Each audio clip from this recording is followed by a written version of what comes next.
So everybody's been asking, and I have done the thing. We're officially ready to unveil the merch store. So that's right, folks. That's right, homies abroad, everywhere. You can now get, before the terrorists destroy us, you can now get your superhero homie shirts. Yes, sir. Yes, sir. You can get your superhero homie bags, candles. We're working on hats. We don't quite have hats yet. That'll be coming out later. Oh, because you know I'm getting one of them. That's right. You can even get you a hoodie. So, Ooh. you know. Does the hoodie have a zipper? It is not a zip hoodie, or I would be wearing the zip hoodie instead of the t-shirt.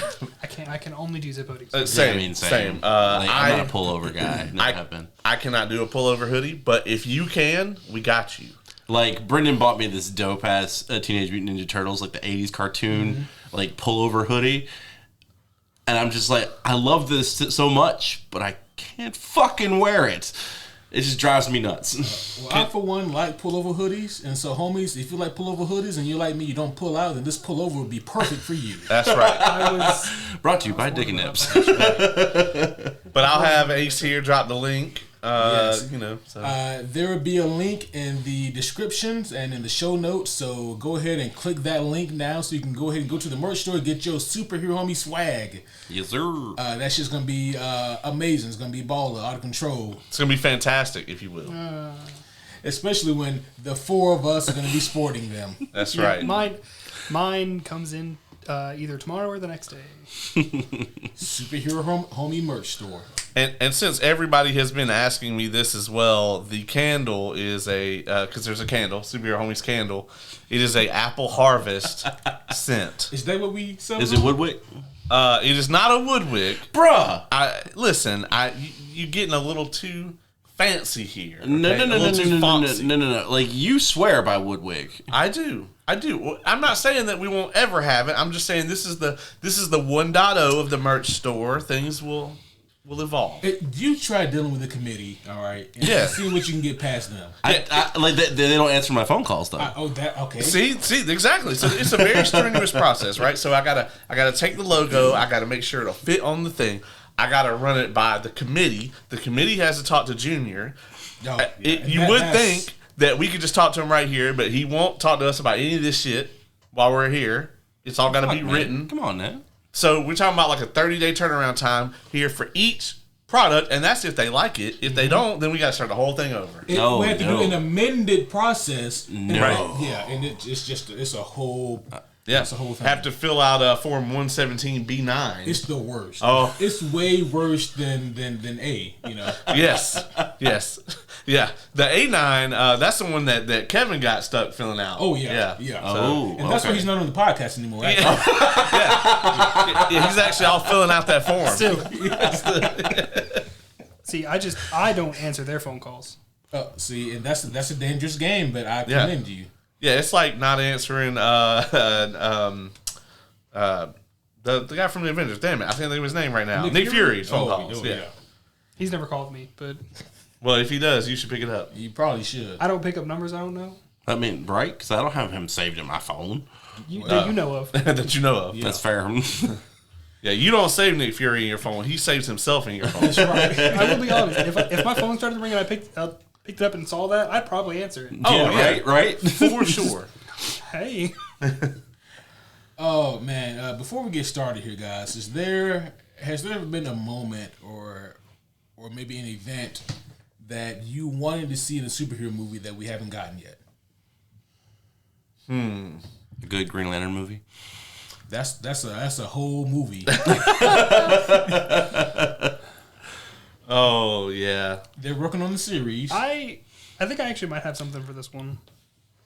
I've always wanted, and I don't know if it exists and I'm just not remembering or not, but the superhero just, especially with stuff like this, where they're just like handed their power, no like trying to get or anything like that. I want to see one of them just flip shit. Like not necessarily hurt anybody, but just like absolutely destroy an area because they're just pissed off about it. There's a horror movie, falls kind of like that, called Brightburn. Yeah, it's kind of like as if Clark Kent turned out to be a psychopath. I thought that was just like the evil version of it. Kinda, but I thought that movie was very much along I haven't those. seen It's pretty decent. It is really good. Yeah. Yeah, Caleb is gonna like this, but I always thought that Kamala Khan was a rip off of Syndrome from the Incredibles. Like the comic book version? I knew he had it. What a dick! And you came after me. Yeah, You were the prime suspect. yeah. You're the one that's always messing with it. I haven't even had it near me. Like, you guys specifically keep it away from me. Right. I was looking for it so we could keep it away from you. The mistrust. it grows, it festers now. Yeah. It's actually just whoever we have on at this point. It kind of is. Yeah. Yeah. So, You blame me for that too. I do. yeah, you got to remember that I'm only protective of the MCU Kamala Khan. I could give a shit less about the winning the comics, and I definitely could give a shit less about the winning the video game. Oh, I think people forgot about that one and that game entirely. The Avengers video game. I think didn't they shut down the servers on that? If not, they should. Yeah, I think. Damn. I could be wrong, but I think the servers on that game went down. I remember when the Avengers game came out. I bought it, paid my own hard-earned money for it. If you fuck with this remote, Dylan, I will break my covenant and hurt you. Yeah. Anywho, yeah, that game was trash. Long story short, and yeah, it was just not a good time. It's gone now. There's some ASMR for you guys. That's right. If you've ever wanted to know what a pin dropping into a popcorn bucket would sound like, that's what just happened. Yep.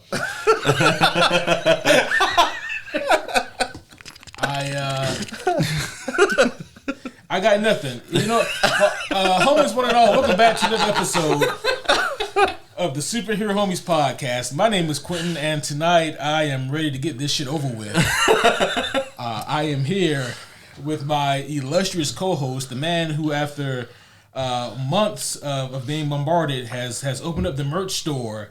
I'm talking about none other than the homie Caleb. Hey, what's going on, everybody? To answer your question, I have always wanted to see the actual Dick Grayson splits off and Bruce Wayne becomes Nightwing. That would be dope In a movie. Yeah. We have to start off with getting Dick Grayson. Right, correct. There's a lot of steps here, and I don't want to do the Zack Snyder thing where we just like open a movie with that or something.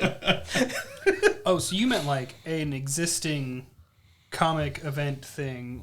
I mean, I don't think necessarily. Oh, but okay. No.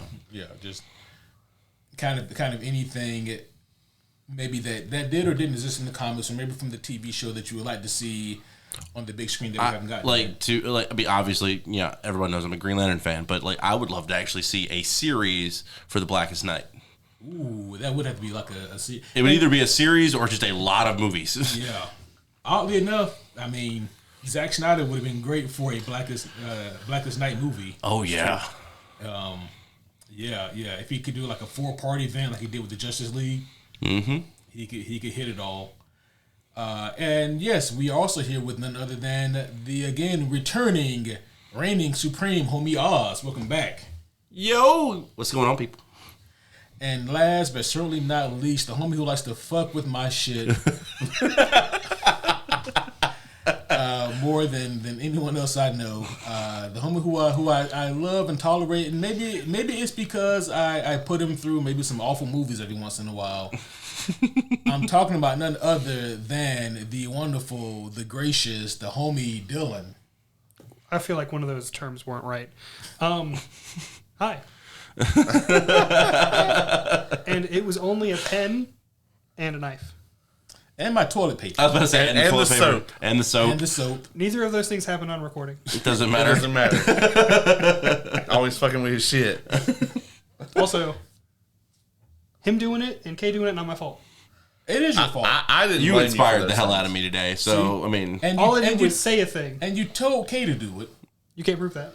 She told me. She you told us. you even told me. You Yeah. can't, none of you can prove that. And while their actions are their own, you coerced. You also leave your You line stepper. chaotic energy in here. That's what I made here so much. Yes, you are a line stepper. Habitual line stepper. Also, Dark Knight's metal. Ooh. Man, first of all, it's gonna take a director who can actually understand what the fuck that story is. Right? I've watched a video series on YouTube before explaining it, and I still don't. Because they probably don't. Whoever explained it, I have both. They sounded like they did. I have both the Omnis back here, and they're gorgeous looking books. First of all, fuck you, DC, for those price tags. They were ridiculous. But secondly, like the artwork, chef's kiss. The story, It's over there. Couldn't tell you. couldn't tell you. It's like watching Tenet. It's like, I'd spoil it for you, but I have no idea what's happening. I've seen it twice, and I still really couldn't tell you the plot at all. Oh yeah, I need to go back and rewatch Tenet just to see if I can do better this time. We'll catch it on the throwback. Yeah. Oh wow. In 18 years. Elder Scrolls 6 still won't be out. We'll get a remaster of it though. Another Speaking one. of, Get what a are we doing the remaster next of throwback? Skyrim. When are we doing the next throwback? So the next throwback actually has to be with us four because I wanted to go ahead and do the one finally for the homie who requested one. Yeah. Oh, yeah. Because I think that's slated next, isn't it? Yeah, that one's slated next. Well, actually, the next one after that would just be the four of us as well, because Yeah. this is Brendan's Rotate Out. That's true. And then it's your pick. Yeah. So And I got a few in mind that I'm mulling over, you know. Haven't hard set decided on one yet. We may go with a little bit of RoboCop.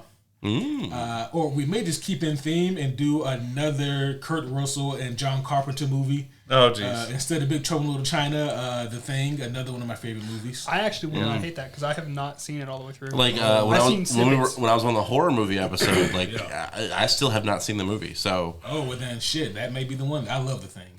And speaking of The Thing, What a segue. nice Wow. segue. all right, but homies, we are here to discuss the 2005 Tim Story directed feature film, The Fantastic Four. Yeah, this is definitely one of the superhero movies of all time. It is currently the best Fantastic Four movie of all time. Yeah. Do with that what you will. Holy shit. Full spoilers for this 21-year-old movie, or no, 20-year-old movie. Yep. I pointed this out in the middle of the movie. You know, it's like this came out at the same time that The Dark Knight did, or not The Dark Knight, but Batman Begins. Yeah. The first one. Silver Surfer would have came out around the same time as The Dark Knight then, That was 2007 for the Silver Surfer movie. and Dark Knight was 2008. So, Man, that feels wild. yeah. Right. And so I gotta say, 2005 or so was kind of the definite shift in the way that superhero movies were being looked at by both society and Hollywood, right? Because you had the Superman movies in the 70s. You had Batman '89, which like really skyrocketed things as far as like the box office. There was a ton of attempts to recreate that, some of which we have painstakingly reviewed, like the 1994 Fantastic Four or the 1990 Captain America. But around what would you say, X-Men? I would say, around X-Men, and then the next year with Spider-Man. Those two movies really... People started to realize that these movies could bring in some serious money. And then around this time is where you actually had your really creative directors started to step in and go, okay, well, we can actually also take it seriously. So at this point in 2005, you had Marvel, who was still not exactly taking it seriously, and then DC was ready with Christopher Nolan. They just kind of had that right place, right time. And then you got Batman Begins, which if you put these two movies coming out in the same year right next to each other, like it's night and day. yeah, it's very clear you're seeing the end of one era of superhero movies and the beginning of another. It was a slow death and slow birth, though, for this era, because it's like for every, like, you know, say what you will about like how the Sam Raimi Spider-Man movies are today, but man, back then they were really something special. And like they really kind of set the standard again for what a superhero movie could be. And, the X-Men did something very similar, but for like every X1, X2, or Spider-Man, or Spider-Man 2, we would get a Daredevil. Yeah. Didn't we go see Daredevil together? We did, I'm pretty sure. And I remember the only good takeaway I brought from that movie was the soundtrack was dope. Or an X3 or a Spider-Man 3, even. Yeah, an X3 or Spider-Man 3. But, and it's weird, right? Because, you look at... Because it's almost unfair to compare these movies to, like, Batman Begins or The Dark Knight, even though the time frame fits perfectly, so they have no excuse. But Chris Nolan is Chris Nolan, Yeah. Oh, yeah. But even still, Iron Man came out in 2008. Yeah. And that's not far off from where we are here with this. It was just a weird time for superhero movies because it was such a mixed bag. You didn't know if you're going to get something that was corny and cheesy and fun, or something that was actually, kind of grounded in what it was doing and trying to take a more serious storytelling approach, Yeah. Weird times. And all that to say, I mean, I remember liking this movie when it came out, but it was never one of those things where it's like, oh my God, I can't wait for this to come out on video so I can watch it again. There was... Right. Yeah, like I was working in the video store at the time, and we would play this is one of the movies we'd have playing on the screens up, screens, the TVs. Screens still. Yeah. Yes, but I got tired of that movie very quickly. I can see that. And I wonder how successful really was this movie, because the sequel came out very quickly after this. Oh yeah, it did, 07. Yeah. Yeah, I mean, they had to have already greenlit the sequel either when this one started production or when it came out, Yeah. I'm guessing they probably contracted a lot of the actors for both films. Probably. Makes sense. Which meant they probably blew all their budget, and so, sorry, Galactus. We will get there next time, though. Giant space blob. Yeah, I haven't seen that movie, so I'm excited for seeing that for the first time. I'm excited for you to see that for the first time. For me. I don't know if it's possible for us to make more 4 puns than tonight's movie. Oh my God, there's so many. I never noticed it before. No, before. Yeah, I never noticed it before. But they use the word "for" and the number 4 and even the word "fantastic" a lot in this movie. A shit ton, if you will. So At least 4 times. God damn it, y'all. He's probably about 15. Yeah. So first of all, do you guys enjoy the 2005 Fantastic Four movie better than the 1994 Fantastic Four film? Yes. Other than Doom, yes. The movie itself, I like this one more. The experience, watching the other one with you guys. Yeah. Understood. Because this one, while yes, there were things we could make fun of, it was nowhere near what we can make fun of in the first one. Agreed. I like the massive prosthetic for Ben Grimm from the '94 movie more than I like. You like the penis head? Yeah. Just the tip don't count. Big ass tip. Just the tip don't count. It don't specify the tip size. It just don't count. Yeah, I mean, I liked it better than the, I guess, kind of half and half, prosthetic / CGI that they did for this one. I mean, a lot of times it looked pretty good, but I don't know. Yeah, There's just something off about it. Well, I think now with kind of the way that today's TVs are and whatnot, you can clearly tell that is just a rubber suit. Yeah. and some interesting face prosthetics he's got going on there. At least he didn't have second mouth. For those of you who don't know what we mean by second mouth, just do yourself a favor and Google '90s Ninja Turtle movie Donatello's Second Mouth. And find out. Or go check out our review. Yeah, because we go in depth on that. The 1990 Teenage Mutant Ninja Turtles movie. I need you to start editing your videos and just putting... See, that's evil. Like subliminal messaging. Not like constantly, just like whenever something like that's brought up, just be like... You know what? That's not a bad idea. What's the timestamp for this? 20 minutes in? It was about 1930, I think.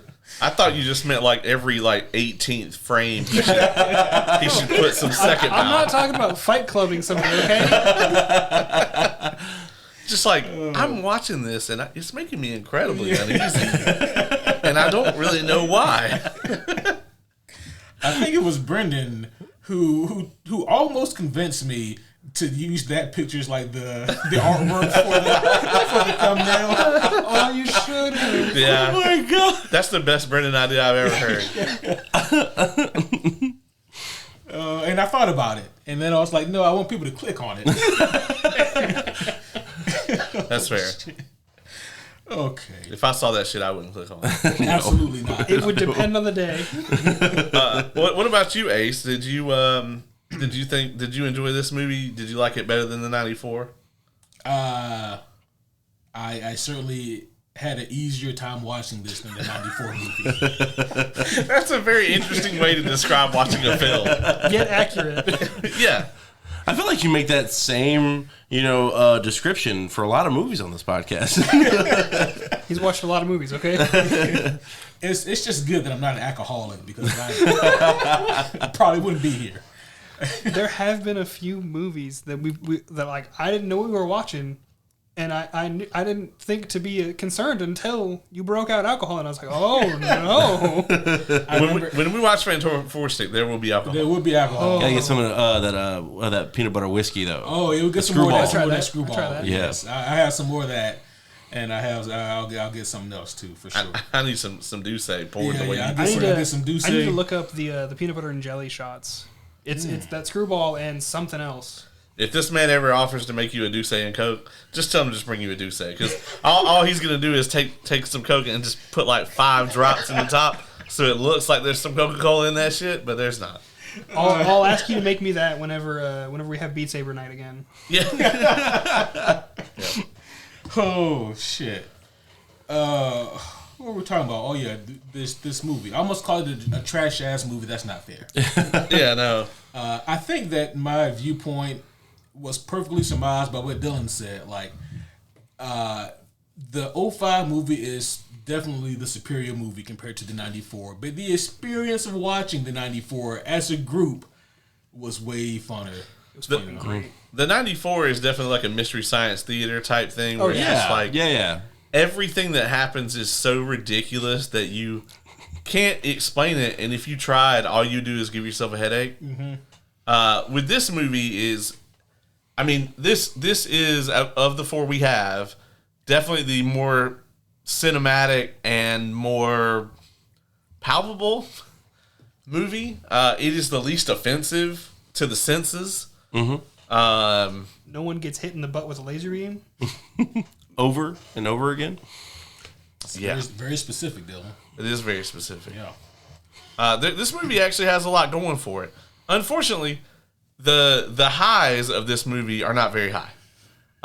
It kind of plateaus a bit. Yeah, it's just kind of like, okay, well, this is passable for this. This is very passable for... Yeah. It's very mid. Yeah. We didn't use the term mid back in 2005, but if we did, we would have said about this movie. Yeah. Honestly, I feel like that term could have been used, though. It kind of fits. Oh, yeah, for sure. It is kind of like the definition now of mid. You know? Yeah. And it's interesting, right? Because I was just thinking about the Fantastic Four movies that we have now, and it's easy to say none of them are great. None of them are very good. None of them are good. But they all feature Dr. Doom as a villain. And the one we have coming up, First Steps, as far as we know, does not feature Dr. Doom as a villain. It's the secret sauce and holding back on Doom because, that's a whole other character that has, a lot going on. And you really shouldn't try to force like a whole character like that into a movie that already has 4 other characters who need to be exposited. Mm-hmm. You've got to introduce 4 characters. You've got to give them a backstory. You've got to give the audience a reason to give a shit about them. You have to either give them their powers or they have to already have them, and you have to show them developing their powers and interacting with their powers. Mm-hmm. That's already a lot to fit into 2 hours without trying to shoehorn their biggest villain and honestly one of the biggest characters in Marvel Comics into the same movie. Also, you don't want the bad guy to beat them without the audience ever having seen them beat anyone. Because it's like, oh, this is the first bad guy they face. Well, you can't have the heroes lose immediately. You can't one and done Doom. So, I mean, you're basically setting yourself up for failure. Yeah. Mm-hmm. And it's interesting because I don't suppose anyone ever told Hollywood that. They probably just didn't listen. Yeah. Also, I realized here now, because I never really thought about it before, I don't know any other villains for the Fantastic Four. I mean, honestly, same. Well, I mean, Galactus. Yeah. Oh, yeah, okay. Does that count? I don't know. I have not read the comics. I would say Galactus. I mean, Galactus is everybody's I problem. know, that's everybody's problem. But he's Fantastic Four is like known for That's where he like pops up a good chunk then. Okay. Yeah. Okay. Yeah. Silver Surfer technically. For a while, Silver Surfer, and like I guess because the Fantastic Four were the first ones who had to deal with the giant dude in outer space and the guy on the surfboard, Is not, that description does not match. It matches the description, but like, oh yeah, the giant dude in outer space, nothing to worry about, and the dude on a surfboard. Okay. I just love to imagine, like, whenever I'm reading comic books and I'm like, man, these characters have been around for so long, I would love to, like, see the inception. And I often think back to, like, Stan Lee and Jack Kirby, and I just picture Stan Lee going, well, we need someone who can introduce this Galactus fellow. Like, what do you think we should do, Jack? And just like, I got a fucking dude on the surfboard. Fucking dude on a surfboard. Like, what? He's in space. He's the Silver Surfer, Stan. And he's all one color, so we don't have to do a complicated drawing. That would go either really positively or really negatively. I don't think there's an in between. And Stan's like, all right, fine. That's how I imagine how a lot of that shit went. Pretty fucking cool. But anyways, back to this movie. I guess we'll start breaking this thing down. Yeah, let's talk about the cast. Yes. Obviously, we had what's the guy that plays Reed Richards? I guess his name is Ioan Lone. I don't know if that's an I or an L. Yeah. Where is he from? Gruffudd is his last name. I'm trying to see what the fuck else this dude is in that I have never seen. I've seen him in another thing, but I think I've seen him in something else too, but nothing He's major. in Bad Boys Ride or Die. Really? Yeah. have I seen that? Is that the third one or the fourth one? I think that's the There are 4? fourth one. Yeah, there's 4 now. Yeah. No. Oh, The I've third only one's seen really the two. good. It was. Oh, the third one's really good. Yeah. Really? Yeah, Okay. I've heard the fourth one is also good. I haven't heard anything bad. I just haven't gotten But around it to watching can't be them. better than the first one. He was in. I think the third one might be my favorite, actually. Damn. But he's in San Andreas, that the rock earthquake movie. Huh. Maybe that's what I've seen him in. Yeah, it's possible. That was a movie. One thing I can say about him, maybe it's just the look he's got going on, but I think it's my favorite Reed Richard, which is saying something because he's kind of boring. You mean you didn't like the 94 one the most? Speaking of boring, that guy didn't want to be there. He did not. No, he did not. That dude was a Holy stone cold shit. killer. Apparently, there was a video game that went with this movie. No. Really? Yeah. Oh, I do And- remember remember seeing that. the cover. I never played it, but I remember seeing the cover. Yeah, and he voiced, like, they had the actual cast Wow. do the voices for that. Wow. I bet they didn't get paid extra for that. I bet they didn't. That was all in the contract. That guy also, now Dylan probably get this more than anybody here. Well, you played a little Diablo 3. He's the necromancer in Diablo 3. Really? Yeah. That's my favorite character in Diablo 3. So you've heard Same. this dude's voice Holy for shit. hours. It's everybody's favorite character That's true. in Diablo is the Necromancer, which is why it was ridiculous that they didn't have the Necromancer when the game shipped. Yeah. It's why like that didn't was you by far the most popular class in Diablo 2, and then when they released Diablo 3, they were like, don't need it. I forgot they did that. I played Diablo 3 one time, and I played the Barbarian, so. Also, why did you do the warden bitch's voice for that? From Derelict Blade.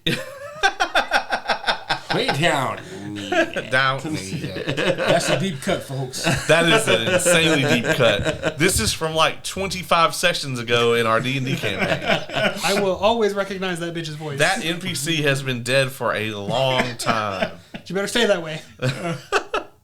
No, man, my favorite read is actually Van Forstic. Miles Teller? Yeah, Miles Teller was awesome. That doesn't exist yet. Well, see, yeah, I haven't seen it, so I can't. I will say I'm with you. Like, I feel like this is the Reed Richards that I know. Yeah. And I mean, like, I wish that the writing was stronger, obviously. But, like, in terms of, like, the basis, the basics, I think they did a really good job with him here. I think that he's... Is he that socially awkward, though? Well, he is socially awkward, but it's that genius kind of socially awkward. Right, and not this, like, I'm just a smart dude who really can't talk to anybody. Right, yeah. It's not so much of that, you know? Yeah.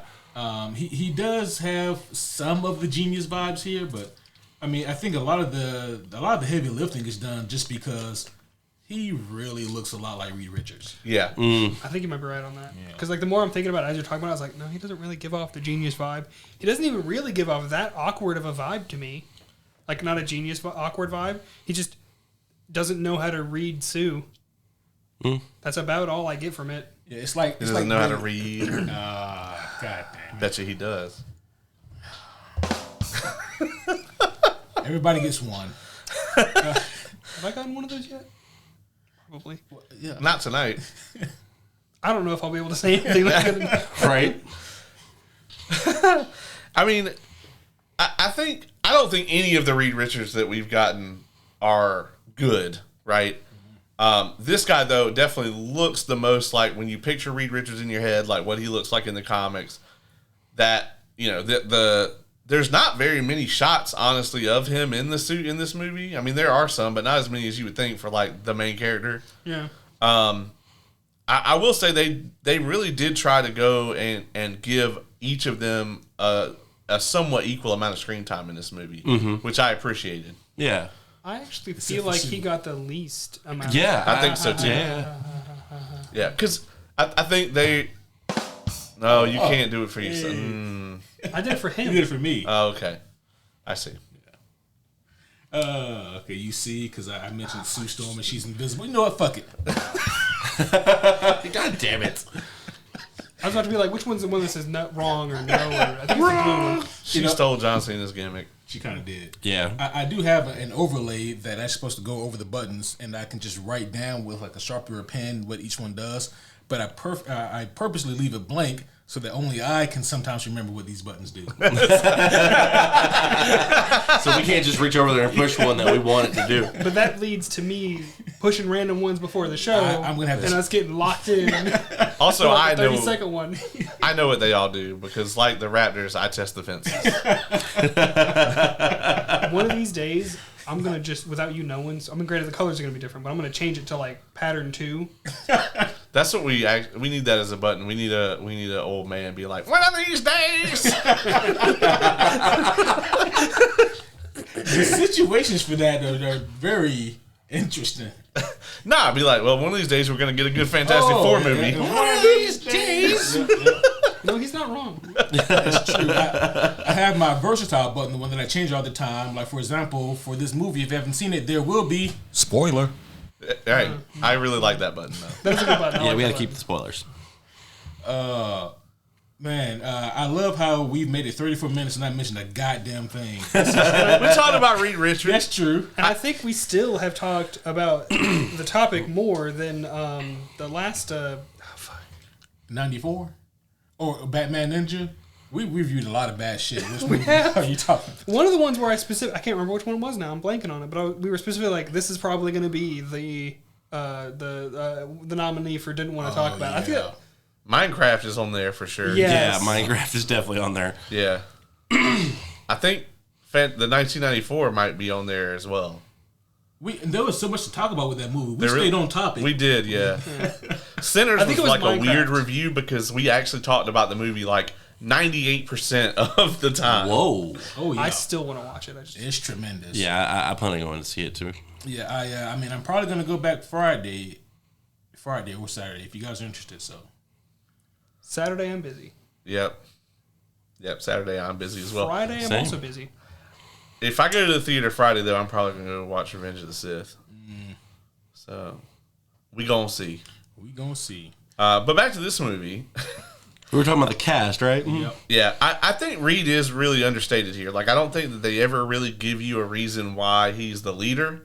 Other than Sue pushing him. Yeah, that's literally it. Yeah, and he doesn't really lead. no. And he's not really... He never really gives off the vibe that he's all that smart, actually. Like, they talk about the science stuff, but he doesn't actually really show the intelligence here. They actually kind of make him seem like he's kind of a fuck-up. They really do, and that's kind of like the basis for him here. And on top of that, like his main crutch is that they make him seem like he doesn't have any confidence. And at the start, even fucking Doom has more confidence in him because he's just like, he's never wrong. Yeah. Doom doesn't say that to his face, but yeah, he does say that. Yeah. He says it to his secretary boo. Yeah. Was it Lester? I don't know the dude's name. It started with the I think it... yeah, that sounds right. What'd you say? I think it was Landon. Landon? God, looks like a Landon. Leonard. Leonard. He looks more like a Leonard. Yeah. Speaking of, I guess we can go ahead and talk about Dr. Doom here. So, Julian McMahon. Good old Nip Tuck. Good old Nip Tuck, yeah. Yep. Not to be confused with Dick and Nip. He's also Cole from Charmed, if any of y'all are those nerds. Somewhat. My mother was a big fan of that show. Kay is a huge fan. That's the reason why I know. So, How did you guys think he did as Victor here? I'm conflicted, leaning more towards the I can leave it. so I even said this during the movie. Like, I don't know much about Victor Von Doom, any of his origin, Neither does Fox. and or his powers. I was asking you during the viewing. I will say he plays a good villain. I don't know how true to Victor Von Doom he actually is. However, I enjoy him as a villain, which is 90% of the roles he plays. It is. He's got a very villain face. Yeah, he does. You know? It's this smug jackass. Yeah. And that's what they brought him in to do. Yeah. I'm going to be honest. He's also supposed to be a genius and doesn't really seem like a genius in this movie. No one seems smart in this movie. He's Elon Musk. Yeah. Oh, wow. Damn. That might have been the most profound thing you said tonight. But is it wrong? It's not wrong. No, I even said the statue looked like it. Yeah, in the beginning. that's one of the reasons why it paused me so much. Yeah, but, because he's rich but not smart. Yeah, I bet Fane's intelligence. Yeah, you know? yeah. And has pissed off a whole bunch of board members. Oh, yeah. Oh, yeah. Wow. That's true too. And his company lost a bunch of money. Yeah. So And, we don't know this for the Elon part, but he kills a bunch of people. Oh, yeah, that's true. It was foretold in the foretelling. Except, I don't think that Dr. Doom's family was ever for apartheid, so... That's true. Yeah, because Latveria was, did very well under his leadership, actually. Yeah, that's an odd comparison. That might have to be a clip. Yeah. Won't be able to put it on Twitter, though. Oh, yeah, probably not. Oh, you know what? Do it. I'm not on Twitter. It'll get taken down. It's fine. Hey. Is the 94 the only one that actually brings up Latveria? Well, this movie... It mentions Latveria. Yeah. Yeah, because that's where his mask. mask comes from. Yeah, and actually when he kills the banker guy, he's like, well, maybe you can go back to Latveria, the old country. Yeah, and then like the cargo ship ships them back to Liberia. But did they ever say it? They don't actually say It's on the ship. It's on the ship. Yeah. Oh, does Okay. that? Okay. I was looking. I got distracted by the coloration of the box. I want to go to whoever wrote the script for this. Like, I mean, obviously it's too late now, but like at the time that this movie like came out, I would love to have just been like, so tell me 5 things about Liberia. Yeah. they would say, well, Dr. Doom is from there. It's a country. Dr. Doom's family is from there. Dr. Doom's family's from there. It's in Europe somewhere. It is in Europe. Maybe. See, I didn't know that. It is a country, and other people live there. Any other questions? Like, I legitimately knew nothing about, like, every time they brought it up when I first watched this, I was just like, oh, it's someplace. Yeah. I don't know if the relations are as good as they were in '94 because he never throws up the L. You know, he never throws up the He Liberia. sub Liberia down. God damn. I forgot about that. I definitely like the '94 Doom better than this one. Yeah. Oh yeah. We didn't get any of the jazz hands. None of it, man. We could understand him clearly. That was weird. I know. Even after he put the mask on. Yeah. The outfit, the drip is fantastic. Oh yeah. Yeah. I said everybody gets one. No, but like I definitely agree. Like honestly, it's kind of hard to fuck Dr. Doom up. Like he's wearing a green cloak and a dope ass metal mask. Yeah. Go on. That was disturbing. Yeah, I'm like, You'll understand it about 2 reviews from now. oh no. See, like I said, I've seen part of that movie. It was the very beginning, and I did not get far.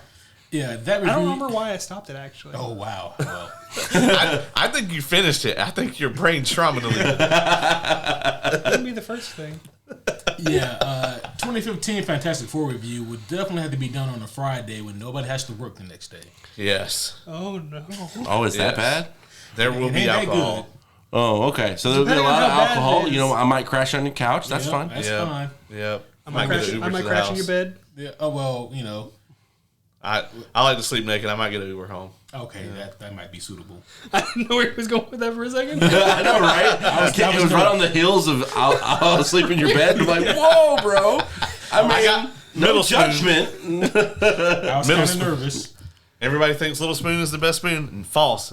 Middle Spoon is the best spoon. Look, I give off a lot of heat. I'm not going to be happy about this at all. So do I. This is going to be terrible. I think we all just radiate heat. Yeah, we just got to Instant put the heat. air on 60 degrees. You know Hit what? the green button. That gets, the green button. What's the green button do? Oh, nothing. That's a really funny joke, Oz. They're still laughing. I know, right? Like, I'm a how long that genius. Yeah, Instant Heat was the name of mine and Oz's old tag team. Yeah. But you guys knew that. I bet they didn't. I bet they really didn't either. Because I don't think we actually talk about it much on here. I was going to say, has it been brought up before? Well, we want people to listen. So. Oh, okay. Yeah, no. That was fucked up. It's all right. It's all good. It burned. All right, so let's keep going down through the cast here. Of course, we have Jessica Alba. Fuck, we've only gotten 2 people in. I know. We've only got 2 of gonna be those here all night. big old the thing fingies in there. That's too many. Anything's a dildo if you're brave enough. That does not mean it should be. That's a very porous item.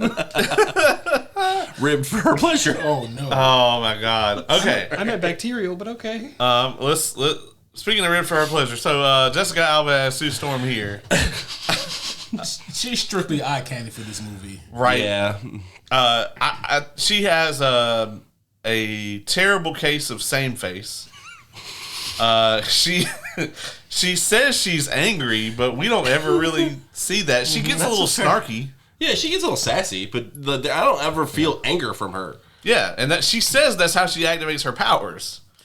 Yeah, and I will actually come to her defense and take some of the blame off of her and put it on the director. From what I've heard from her, the director really didn't allow her or want her to do a whole lot of certain types of emoting. It was specifically for the sequel, but probably also for this one. Yeah. There's a scene in the sequel where she has to cry, and the director didn't like her cry face because it's not pretty.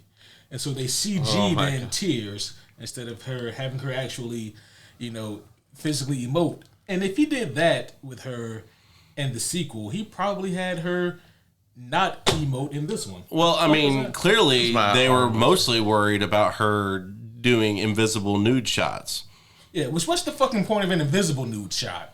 I just want to point out, Joss Whedon didn't narrate this, right? Because It sounds like it. it really does sound like it. I mean, I would hope they wouldn't get away with this kind of shit today. Right. But yeah, man, in this movie, whether it's on her or not, like, when he's like, if you could just be more in control of your emotions, I'm like, I don't know how in more control she could be. She hasn't shown, but the whole time. I think the only reason I didn't pick up on that is because my mother actually shows anger in a similar way. I don't know how to describe that. But for me, I was always just like, oh yeah, she's angry. That's scary. And I think that's trauma. Yeah, probably. A little bit, dude. A little bit. But like, to going back to the invisible nude shots, like, sure, the first time was a gag. Like, I understand, because the clothes she is wearing can't turn invisible. Sure. However, Sure, you gotta bring when it they up to did the it same like 4 times, They actually did it 4? 3 times. 4? I'm very surprised at the restraint of them not doing it 4 times. they probably filmed a 4th one, but just didn't air it. Yeah. Much Like like the- they messed up that one line. Oh, He yeah. actually said 3 instead of 4 days. So many bad puns here. I thought that Sue Storm was ultimately kind of a nothing burger. I thought that she was somehow even more of a nothing burger than Reed. Yeah. Yeah. And again, I think a lot of it just fell back on the script and how it really didn't. In terms of like emotional relevancy, that mostly goes on Ben in this movie. Again, Yeah. Shit, yeah. I mean, she's kind of just there as a fuck puppet.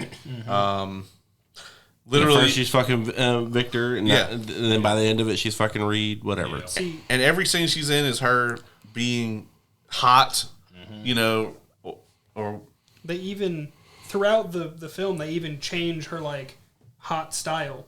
Oh yeah. She goes Yeah. from, like, secretary lady to smart scientist lady to school girl at one point.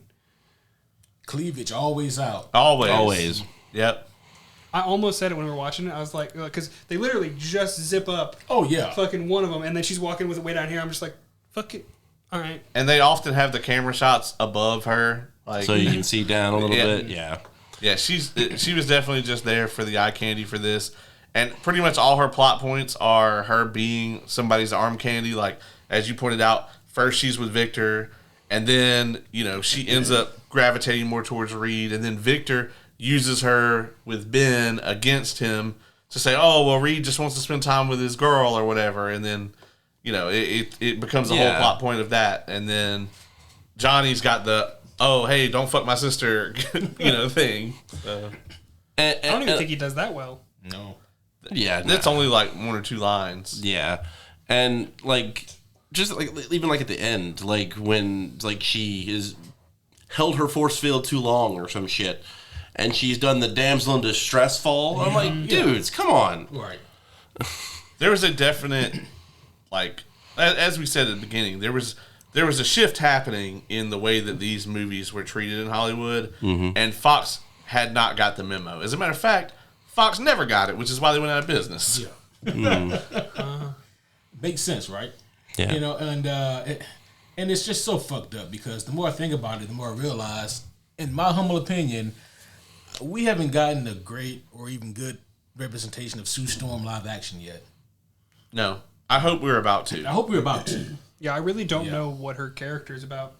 And that's the thing, right? Like, Because like the 2 stories that Dylan and I have already gotten is one, she was a child that was being groomed by Reed Richards into this 19-year-old girl who happens to have a crush on him, to this, I'm assuming, former colleague slash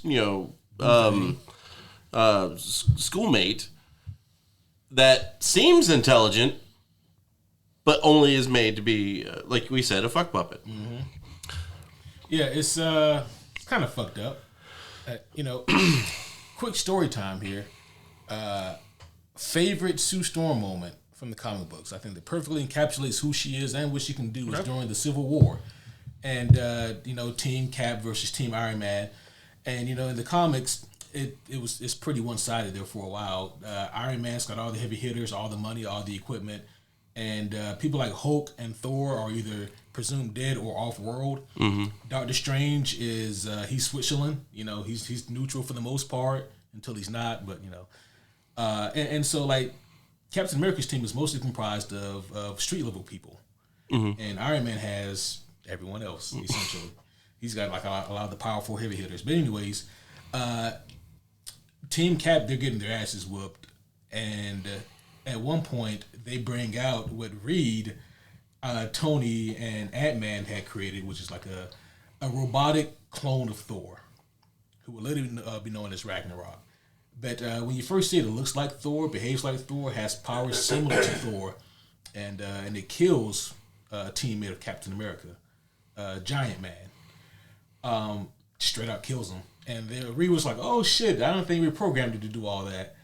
But then it goes and it's about to kill all the other heroes as well. Cap's been beaten down. He can't defend himself. And, like everyone on Team Cap is about to get fucked. And this Thor clone, this Ragnarok, calls down that enormous bolt of lightning that's going to obliterate all of them. So he's got the powers too? Shit. He's got the powers, yeah. I think you even said that earlier. It just didn't process that. He had like all the powers. Like, does he also have a hammer? He does. Yep. And I think they made the hammer to be like a conductor, which is why But Sue Storm stands up, opposes her husband, who she's always been his ride or die, opposes her husband because she's been trying to tell him this shit's kind of fucked up, what we're doing with the Civil War. And, she puts up a force field strong enough to block that entire bolt of lightning. Damn. She does have a little bit of the blood trickling down, but it's not stopping her at all. She's like, we need to get the fuck out of here. But the fact that she was able to repel something like that was amazing. Yeah. And see, if we would have had a representation like that, I think we would all have changed our tune here. Oh, yeah. But we don't. We definitely get anything like that. No. I looked it up here, and Fox movies, their Fox Marvel universe was around for 20 years, from 2000 to 2020. And in that time, I would argue that they only came out with like 2 really great movies. And that would be Logan and Days of Future Past. What do you put like X1 and X2? I'd put X1, X2, maybe First Class, the Wolverine, kind of all in the same upper mid. Okay, same thing with the Deadpool. Deadpool 1 and 2 definitely can go in that kind of category too. Okay. But nothing on here is like truly great other than those 2 movies. I wouldn't think. Yeah, I think I probably right with that. And as we said earlier, for every Logan, there's a New Mutants or a Dark Phoenix. Oh no. Or an X-Men Apocalypse. Oh, stop. Or an Elektra. Okay, all right, you made your point. Yeah. I have watched Dark Phoenix, I think, twice. I do not know what happened in it. Why twice? Yeah, that's the question. Probably he couldn't remember the first time. So I'm pretty sure I had watched it and was like, oh, I haven't seen this. And I watched it again. And I was like, I think I've seen this. And then forgot it all over again. I don't know what happens. I tell you, I've done like a bracket style tournament twice with Caleb and Kevin separately about the worst movie that they've ever seen, the worst superhero movies they've ever seen. Both Dark Phoenix and Fan Stick are always like in the bottom brackets. Yeah, the finals both times with Kevin and me not knowing about Kevin's list. Like Kevin got down to Fan Stick and Dark Phoenix, and so did I, without having any knowledge of the previous bracket. That's great. Damn. Yeah. Definitely not fantastic. And yours was like the worst representation. Yes. And was the Fan Stick Doom? Was it like in the finals of yours? Yeah, I think he was. He was pretty far fucking down there. Clayface from Isekai made that list. Yeah. Pretty far down. Come on. Yeah. It wasn't that bad. It was that bad. I don't actually remember who won your gosh. list. Like who was like the worst of the worst of the worst. Was it Fan Stick Doom? I think he got beat out by Joaquin's Joker. Oh, right. Because Joker 2 had like just come out. Yeah, we were still Feelings were a little raw still. we were suffering. I still haven't seen that. But yeah, Sue Storm, Jessica Alba, she shows up and she got paid. I feel a little bit better about it, like on her side of Yeah. it. That there's a fair chance she was told to stop being emotional. Yeah. Which is fucked. Just be hot. Let's get into the highlights of the movie. So let's talk about Michael Chiklis as Ben Grimm. Boy, does he carry all the emotion in this movie. All of it. Right? And I know we talked about it, but then like we got the love story that we're supposed to get between Reed and Sue. Yep. Pale in comparison to everything that's happening to Ben Grimm. Oh yeah. And I get it, right? Like even the '94 movie, for all its goofiness, it also relied on Ben for the emotional weight. Yeah. Well, but, like you gotta think, like, it's the classic, like the man to monster story. Yeah. So I mean, it really does ring true. Yeah, it fit. Like it'd be weird if you're like, oh, I'm a rock monster now, and just Coolsies. Yeah. I mean, I'd say easily the best actor was Ben Grimm in both movies, in the '94 and this. Oh, you must have forgot about Doom in '94. I'm gonna be honest. I don't know if I would count any actors in the '94 one as like best anything. Yeah, that's a fair point. Because you can be like, oh yeah, it was Ben Grimm, and I know it wasn't 100% him, but I have a picture of that fucking angry face. I would say on the documentary, pretty much everybody like was very conclusive that guy was the best acting in that movie. Now, whether the bar was in hell or not,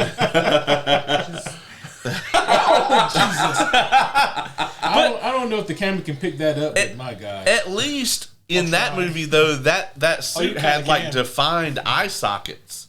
In this one, he just looked like somebody left a hot pocket in the oven for like 6 days.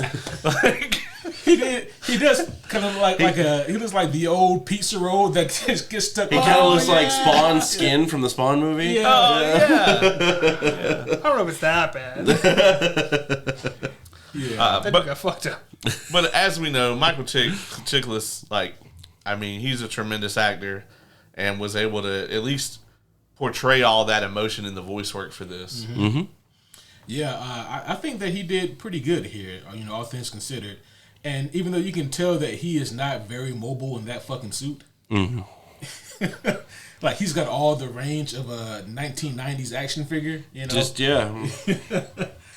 It might get up to about here. That's it. Yeah. And there's no telling how long he had to spend in makeup just to get all that shit on.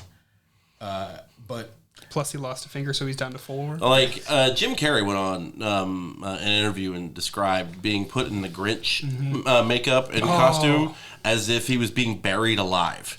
So I can only imagine what Michael Chiklis went through, because that seems more extensive and more prosthetic. Yeah. Like, didn't Jim Carrey like start chain smoking because of that movie? Yeah, like he did not smoke at all. Like, so he actually, from what I understand, he went to a therapist because he was fucking nutting up on stage because of it, and they were like, "Start smoking." They literally told him that. So like he's over there sitting in the Grinch suit, just fucking puffing away. I kind of wish I could see a picture of that. Right? The I'm Grinch sure there's something on the internet. I'm sure. How bad did Jim Carrey have to act out for them to think something was wrong? That's a fair point. He's definitely a method actor. Have you ever watched the Man Over the Moon documentary? Oh my God! That he went full on. Well, I just heard stories from Jerry Lawler, like what he said about it. Oh yeah, like they cover that whole thing, and it's intense, man. He fucked with Jerry Lawler constantly. Yeah. Oh yeah, which was hilarious. Oh shit. Yeah. Speaking of Jerry Lawler, Michael Chiklis here. That's the thing. I'm really good at these segues. You are.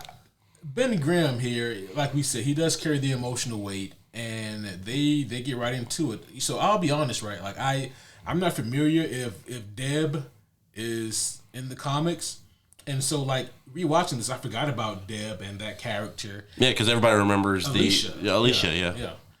I did not remember Alicia. Oh. I also didn't remember Deb, but Well, Alicia is a pretty big character from in the Fantastic Four comics. See, I knew this character existed. I could not remember that character's name. But like, yeah, like I definitely remember the blind or sight impaired individual who were felt him and fell in love with him, that sort of thing. Yeah. So. The story though that they put in here with Deb only kind of furthered like the emotional weight of Ben's story, because his wife is like, "Oh, you look like a walking tumor, so I'm gonna leave this wedding ring right here." right after you save a fuck ton of people. Yeah. Well, those people were only in danger because of him also. Yeah. Apparently, no one knows that. Yeah. The police know because they're the What ones the who. fuck? If you were the policeman and you rolled up on that, would you do shit about it? Yeah, how you gonna arrest Ben Grimm? Yeah. First of all, you ain't gonna handcuffs, even if he went along with you. You ain't getting him in a car. Yeah. How does he get anywhere? He Takes walks. the bus. Alone? They actually So roll can- him up in one of those like bank trucks in this Yeah. movie, Yeah. Oh, okay. like the Brinks trucks. Yeah. I mean, they have to be reinforced, so Yeah. it makes sense. Yeah. Yeah, it's kind of fucked. So, speaking of the thing, you never answered me. This is about a chat, by the way, about the weird moon head thing from a comic series. I came to you for answers. I may have blocked that out of my memory, whatever it is. Did I respond to it? I think you said, "What the fuck?" That sounds accurate. It was the other day. Oh my god. Do I have that shit downloaded too? Hold up. Yeah, I'm not familiar with whatever the fuck, but it sounds like some bullshit. It does. It did look and sound like some bullshit. Was it related to the thing, or was it just? It was the thing. Oh, it was the thing. It's odd, right? Because like the thing has wandered outside of the Fantastic Four comics probably more than any of the other characters, right? I think it was in a Fantastic Four comic as well. I actually remember talking to you about this when we watched the 94 one about the version of the thing that it had rings, I think it was, where he could cut it on and off. Yeah, from the cartoon back in the day. Yeah, yeah. Mm-hmm. Oh, God. Oh shit, that's just horrendous artwork. Yeah.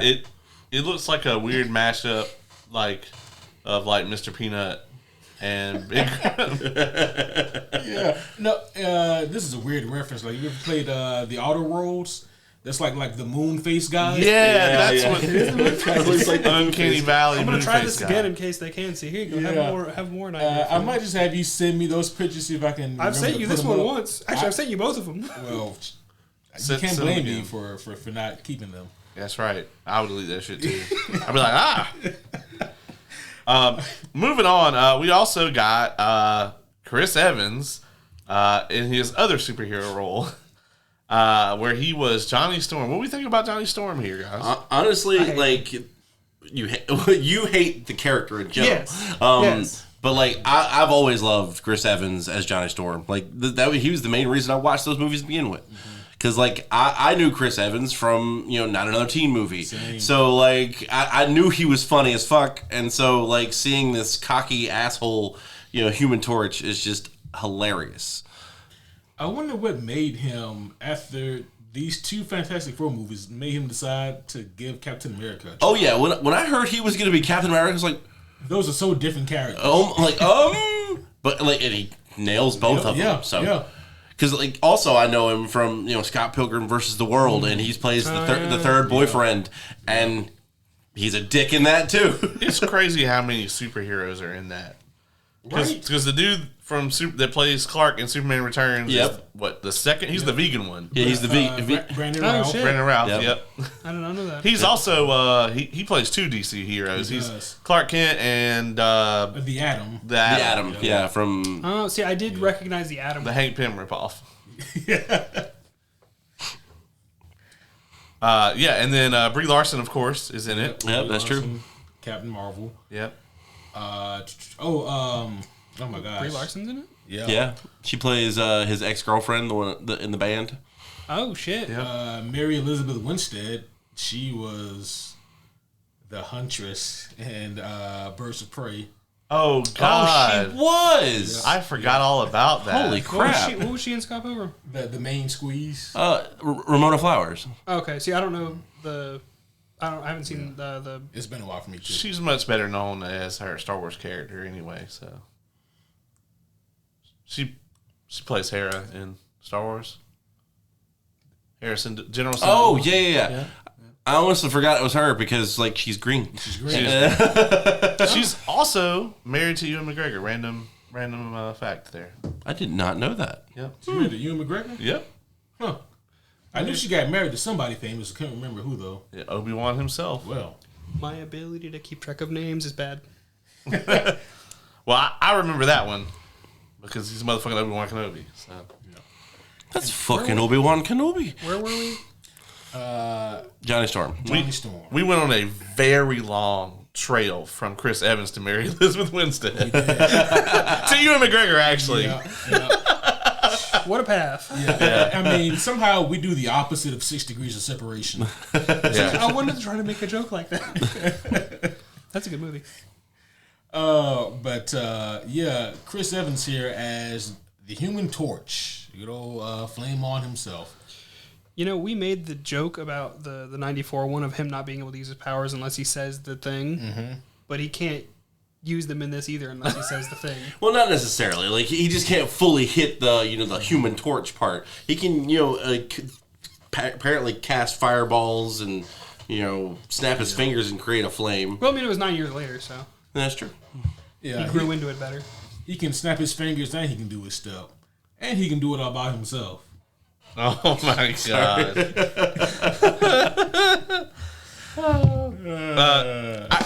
No. Ugh. I think everyone gets one. Yeah. Well, sometimes I get more than one. Yeah. Sometimes he gets more than one. He was using yours. I'm probably not using it. But I actually thought he was better than I remembered in this. Mm-hmm. Now, obviously, I'm still very excited for Joseph Quinn's interpretation of this because I think it's going to be more serious. In this, he is like the hothead, but it's in the way that you want it to be, right? Honestly, if somebody was playing this as a D&D character, it would be completely reasonable versus the one in the 94 Fantastic Four where he just talks louder because he's angry and that's just the one dimension of his character. What I really like about Johnny Storm here is actually his relationship with Ben. Yes. I thought that for the most part that was pretty good.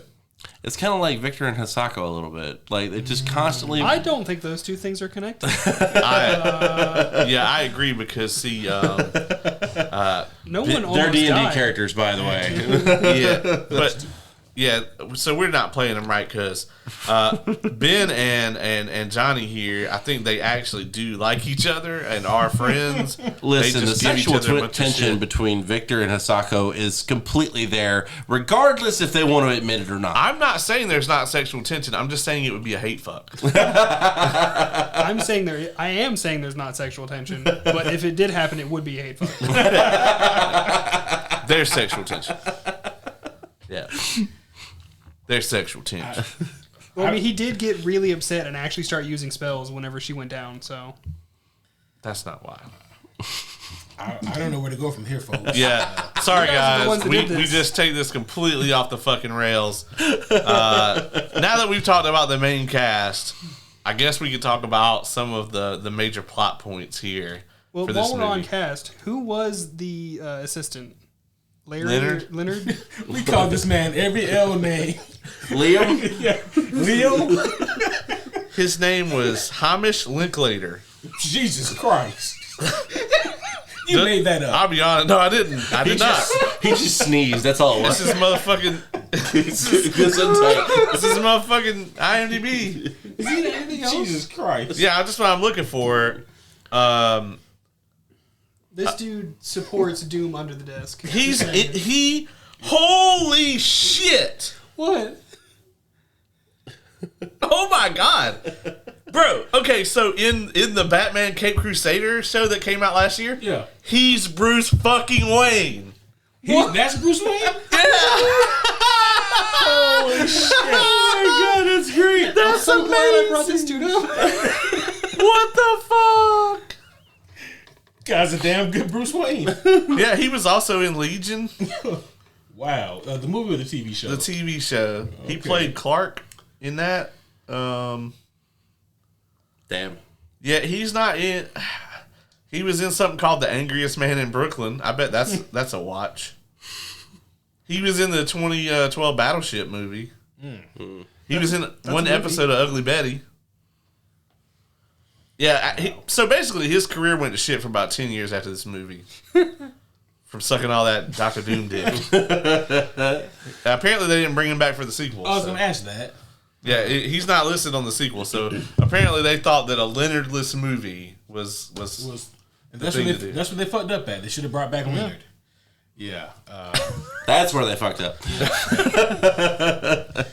The major plot points for this Fantastic Four movie. Well, we also got to start off, like, this movie hits the gas as soon as it starts. Oh yeah. They do. Like, you get Reed and Ben going to Victor's, penthouse, where he's got apparently a projector, like very much like Tony Stark. What's the name of Victor's company?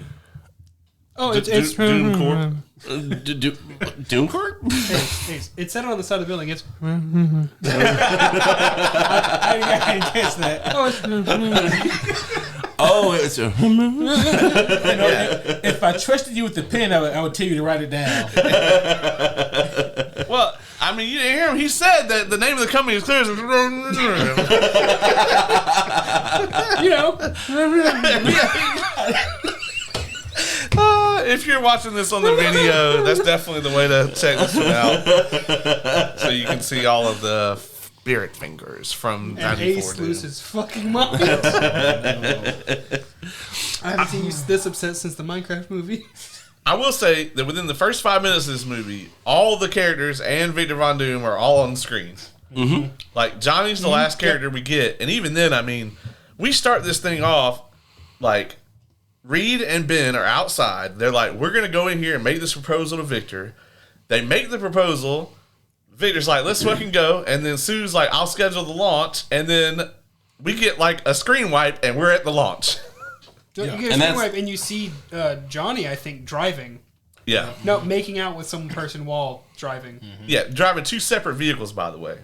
Yeah. Yeah, he's on a motorcycle. This random woman he's making out with is in a car. That you never see again. It's Johnny. It's Johnny. Well, he had to go after Maria Menounos. Yeah. Who we also found out is in this movie. Yeah. A couple times. I said, hey, she really looks like Maria Menounos. And so I looked up. And It's her. sure enough. And trust me, guys, if you don't think you know who Maria Menounos is, you do. You Because did. I thought I didn't. But you did. Yep. Yep. She's aged well over the years. She has. Yeah.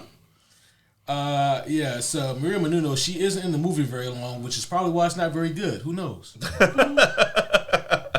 But yeah, they quickly go into outer space and they get hit with the cosmic rays. And the mission is Because Reed was wrong and he's dumb. apparently something. Yeah, but according to Victor, he's never wrong. Well, That one time he says it. well, here's the thing, right? Like, it's just a complete anomaly and happenstance. Like, you can't predict that there's going to be this kind of, I guess, cosmic hiccup or whatever. Like, Galactus farted and then the waves just came by. And hit Maybe it. that's what it was. Could be. Or maybe the Silver Surfer was just catching a wave or something. Right. Well, that seems to be a common theme with Reed, right? Where they seem to want to try to make this character incompetent. And I hate that shit. It ruined fucking Doctor Strange 2.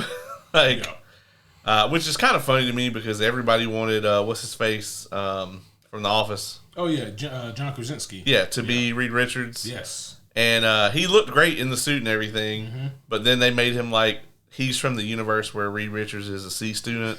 Apparently this Reed Richards is from that same universe. Yeah. I think he's more of a B minus, but still. Well, he never actually solves or fixes anything in the movie. Actually, The only, I mean, I guess, does he make the machine that they use to turn Ben back? Yeah, he I don't know makes where the it. fuck they got the tiny storm. It's true. Victor made it. Oh well, shit. That's why he broke the. Yeah, he shoved his hand into it and Yeah, gave it energy. he gave it the power. But the storm was there before he opened it. Yeah, like he just hadn't had enough power to get it generate. to generate it right. Which still begs the question towards the end: how does Ben turn it back on to get his powers back? Yeah, Well, because he can do the normal one. They have enough power to do the normal one. So he didn't have enough power to do one that reversed it. Yeah. Okay. Don't know why that's a thing, but yeah. Okay, Sure. just go with it. How does that work? Is all that rock on the outside of him, and he's still himself in there? Well, no, they did an X-ray. Remember, like it's that's all right. him. Yeah, Like that's right. he's all rock. Yeah. Even though I don't think the X-ray would have actually shown you shit, but Yeah, It's a Rita Richards X-ray. yeah, you know what? Fair enough, I guess. yeah. It's a fantastic ray. Maybe they just use ultrasound. Just I still don't think that would work. Yeah, No, it 'cause wouldn't, It would 'cause just bounce off the rock. It's the same material. yeah. Goddamn. How would that work? I don't know. What do miners or diggers use to like some kind of seismic? Seismic sensor. Yeah. Yeah, but that's for different. That's rocks. true. That's for earth tremors. But still, No, I'm saying it's for different material inside of the same rock. He's just the same rock. That's true, yeah, because like damn. like the what is it? Is it a sonar that they use to see like dinosaur bones and shit? Yeah. yeah. That yeah. It's like you said. It determines the different density of the different materials. Yeah. If he is just solid rock all the way through, then If they can determine, like, if they can tell moving rock from still rock, that's something. Because, That's like, true. his heart still beats and, like, his, you know. they should be. They probably would be able to see that, especially if they could do like an MRI probably and see that. Huh. I'm not a doctor. I know I watched The Pit in like 3 days, but I'm not a doctor. Well, it's Because just, part of the issue is that, like, is his bones also rock, or is it according to the X-ray that we saw, everything inside of him is rock. but is it different densities rock? I think I'm putting more thought into this than they did. Yeah. for sure. Moving on. Yeah. We'll move on. Yeah. They get hit with the cosmic rays, and then it takes a while, but after some time, the power started to kick in.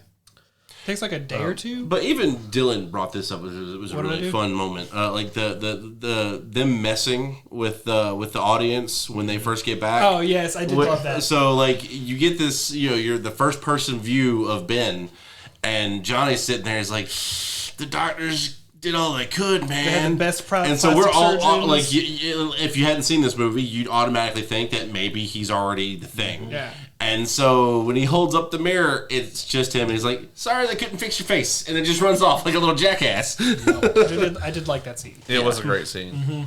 It's one of the best scenes in the movie. Yeah. Well, it's because they put some thought behind it. Yeah. Let's talk a little bit here about Victor and about like his descent into, I guess, madness. The actor who they got to play him here, like, if you want to get like an eccentric billionaire type evil character, he's always perfect for this kind of role. Mm-hmm. The problem is, like, that doesn't really suit Dr. Doom, you know? Right. I think they just took the name too hardcore to heart. Mm-hmm. You know, Dr. Doom. Yeah. Like, that's just his name. It's just his name. See, here's where only watching the movies messes you up because like I didn't know it was wrong. Same. Yeah. Same. And, Yeah. and that's fair, you know? But, I mean, it's funny because they mentioned Latveria, but we don't really go there. Shout out to the 94 Fantastic Four Doom. He had to speak to you with his hands because he couldn't use his mouth. They almost use Latveria as like an Easter egg. They really do. Like it's like, oh, they said the thing. Yeah. But that's it. That's it. Like, other than that, like, Doom is just, and it's complicated because Dr. Doom does have a very complex origin, you know? I mean, he did. I don't know it. Yeah, I don't know it either. He grew up in like a small, vague European village. Lowercase L. Lowercase L. Is this a real place? No. No, Latveria is completely made up. Latvia is the real place. Latvia? Okay. Yeah. Latveria is not. Because I was like, sometimes they just pull a place and, Yeah. If Latveria was a real place, they probably wouldn't appreciate it being represented by, this. being like a dictatorship type place. I mean, that's still It's not like brought up with this at all. Yeah, like Sokovia. Yeah. Or that place where the mutants live. Oh yeah, Genosha. Yeah. Yeah. But with Doctor Doom, the only person who he ever really loved, at least as a child, was his mother. But when she died, he was kind of heartbroken. He studied. He studied like the mystic arts, not unsimilar from Doctor Strange, and he wanted to figure out a way to get his mother's soul back because her soul was with Mephisto. And Mephisto's like, shit, I cut you a deal if you want to work something out, Yeah. Yeah. I got you. Yeah.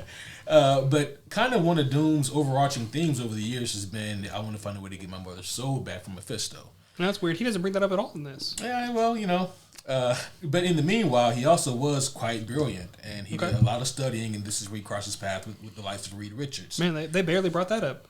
Yeah, they really did, right? At the beginning. Yeah. And those two, they actually have kind of a friendship going on, like a competitive friendship, but like they respect each other's genius. It's a little bit present in this. It's very faint though. It's bad when it was more prevalent in the '94 movie. I was just thinking that. Yeah. In the '94 movie, their relationship at the beginning was actually pretty good. Yeah. Except for how close he stood. That was weird. I mean, Yeah. He didn't do that yet. He didn't do that yet. no, but he did touch him. He did touch He him. didn't. Oh no, that's right. That's right. He did this weird fucking hand. It And doesn't. then walked off. He was also very good at painting numbers with his hands. And I did that earlier. Latveria. Oh shit! Goddamn. But yeah, we don't get hardly any of this here in this movie. But I guess my point is this, right? Like Doom is one of those characters who does kind of need his own movie because there's a lot going on there with the story, and he's so much more complex than just like he has similar complexities to like a Magneto, where like he does very bad things, but you can question whether or not he's a bad guy. The people of Latveria, for the most part, seem very happy under his rule for what that means. Don't they have to? Based off what you told me? I know we've all seen this meme of it's always a picture of Doctor Doom holding up his hands and it says lawful evil. There will be order even if it kills you. Yep. So I mean, yeah. Oh, but if Asako says it, it's bad. I didn't say that. I mean, Doctor Doom is way too complex of a character for Fox to have explored them at all. Like they put Magneto in 7 movies and got him right in 1.5 to 2 of those movies. What are the 1.5 to 2? Definitely Days of Future Past. I would argue that he's the only thing good in Apocalypse. I think he was. I will say I think he was fairly well done in First Class as well. I think that he was. I think I need to go rewatch those movies. I think he was simple enough but effective enough in X-Men 1. Yeah, agreed. See, I didn't hate him in X-Men 1, but I also not a huge comic book buff, so. And like X-Men 1, it gives you like the basics for what these characters are and what they do and why they do. He seems a little too villainous for me in X1. He's tired of it. Yeah, I mean, he is old Homo at that point. sapiens. He's been dealing with that bullshit for a long time. because like his thing is like even in X1, he doesn't want to kill the humans. That's not his plan. But he's not above it. He ain't above it. That's true. Collateral damage. Yeah, well, fuck him. Yesterday's news. Anyway, what else happens in this goddamn movie? Oh yeah, they get their powers. Yep. And the Doom Corp scientists ain't shit because they're like, oh, y'all are fine. You're good to go. Yeah, they're like, nothing's wrong. Yeah. I'm Like they only have symptoms once they start showing their powers. That's so weird.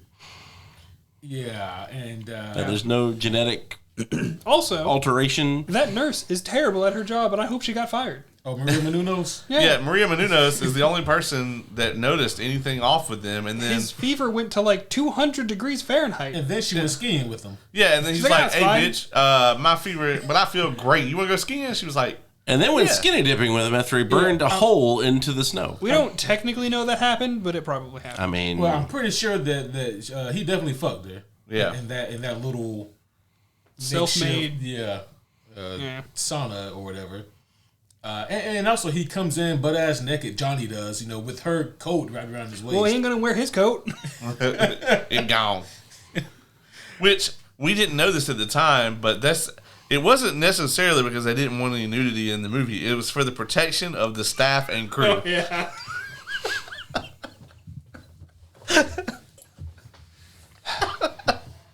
Well, how did you find out about that tidbit? He posted his dick on Instagram. Oh, okay. It wasn't like I mean, I didn't see it. I was curious. no, but I mean a lot. those of Millions you of watching who people do saw it. not know, apparently Chris Evans has a huge dick. And Yes. Caleb definitely knows about it. He put it on his Instagram. You know how many people follow Chris Evans on Instagram? It's not just me. I feel At like, least 4. I think if we go through Caleb's photo roll, we might find a picture of what. I don't think I want to to go through Caleb's photo roll. I First didn't say off, you don't. But second off, his dick is in there, but it's been a while, so you got to scroll for a long time. I think you can search now. Because I definitely would have been like, "Hey, Chris Evans posts his dick on Instagram. Look." But yeah, the other day I like pulled. I don't like tag my photos or anything, but I was trying to find a picture of one of my family's dogs, and there was a search bar at the top, and I was like, "Fuck it, dog," and it actually filtered it to Yeah. all the dog pictures. However, we will not post the photo. I'm pretty sure the committee will have something to say about that. Yeah, the committee has specifically forbade us from putting not photos of a dick, but specifically Chris Evans' dick. Ironically, that would not be pulled off of Twitter. That's true. that's the crazy That's true. shit. They'd allow that, Oh shit! but not our manifesto about how Victor Von Doom is somehow less villainous than Elon in this movie. That they'd have a problem with. All I'm saying is that the people of Liberia are well taken care of by their dictator. Maybe brainwashed, but whatever. Yeah, they're brainwashed for sure. It would be like if the MAGA movement actually worked. Right? Yeah, like if people were And- actually happy with their results. And you got healthcare out of it. Yeah, Yeah, yeah, and a house. and a house. Yeah, and food. So like most of never mind.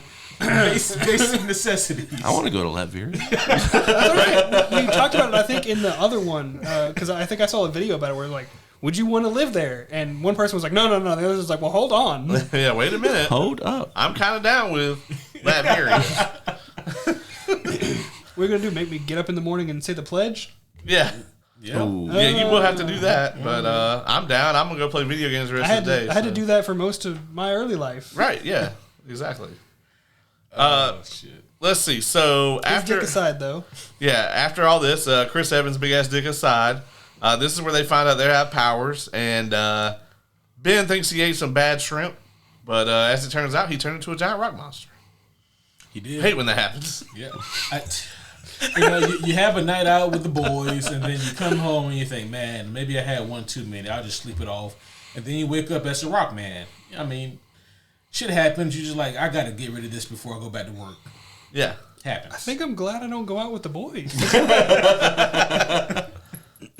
Oh, shit. And the first thing he does is he goes back to see his wife, whom earlier in the movie he claims that he has a very loving relationship with. That's not funny. It's a little funny. He claims Come to find out, this bitch is superficial as fuck. as fuck. We don't even. She says like what, 2 lines? This whole movie. Yeah. Also, Yeah. she come out in her night outfit, did. like full on. Not even Doesn't even try like to draw it clothes. Yeah. Which I mean, granted, that's your choice. Whatever. Nothing But wrong also with at the same time, look how they treated Sue. So they're, Yeah. I mean, yeah, you're right. yeah, I mean, Yeah. Not surprising. I not do- surprising. I do love the idea that he literally did the opposite of "Would you love me if you're a worm?" He Well, did. not opposite, but like the reversed. It's like, "Would you love me if I'm a rock person?" She's like, the fuck, Ben? What do you mean? Just come out here and I got to show you something. And yeah, he is dressed up in the traditional Ben Grimm uniform of a trench coat and a hat because The Raphael Fuck, I Ninja was Turtle zooming look. in on him. because no one can recognize you if you have on a brown trench coat with a hat. The Raphael outfit. I mean, if I saw Rorschach did something, it. That's true. I bet Rorschach is human shaped. Ben's vaguely I'm just human saying. shaped. He's humanoid shaped. Okay. He's bipedal. Got 2 arms. Okay. Got a head. I mean, I feel like, Can wear clothing technically. I just think that even in a sea of people, you would notice a Ben Grimm walking down the street. Oh yeah, absolutely. Even in New York. Maybe if you put some sunglasses. Oh, that's the problem. He got no ears. Even Johnny Storm asked, like, "Where are your ears?" You know that had to have come up enough for them to put it in the movie. Well, see, here that was the thing. Like, honestly, I think a lot of his insults are probably from Chris Evans because that motherfucker is like ad libs a lot in a lot of his stuff. I wonder how much fun he had with pulling back that role for the Cap. Deadpool. for Deadpool and Wolverine. Oh my For like resurfacing it. I wonder how much fun he had. He actually did a good job of making it kind of 1-to-1 with this movie, obviously, but they had the rated R for that one, so he could do whatever he wanted. Yeah, so Ben gets dumped by his girl, and he's down in the dumps, and so he does what any rock man would do. He goes and sits over a large body of water on a bridge. How the fuck did he get up there? He walked. But he had to pull himself up. I mean, he's super strong. Yeah, I can see he can probably do that, and plus a bridge can support him. So Yeah, that's true. As we find out later. as we find out later, And then he gets shat on by a bird. I hate when that. I've been shattered on by a bird before. I have as well, actually. Yeah, same. It's just not baller. And it wasn't like my rock-like skin. It was like my clothes or whatever. So See, I was wearing like a full jacket, and covered up. And here's how fucking terrible this bird was. I reach for a doorknob outside, and it hits me on the hand, like the one part of my body that's exposed. He knew. he was aiming for the warmth. I think that they take bets on that shit. Like, I think so. On that shit. I'm gonna get that hand. Yeah, exactly. On that shit. Called shot. Pooping on the hand. Or the Nat 20 too. That shit was... He held that action. So Ben Grimm gets shatted on. Yep. And then this guy is considering jumping off the bridge.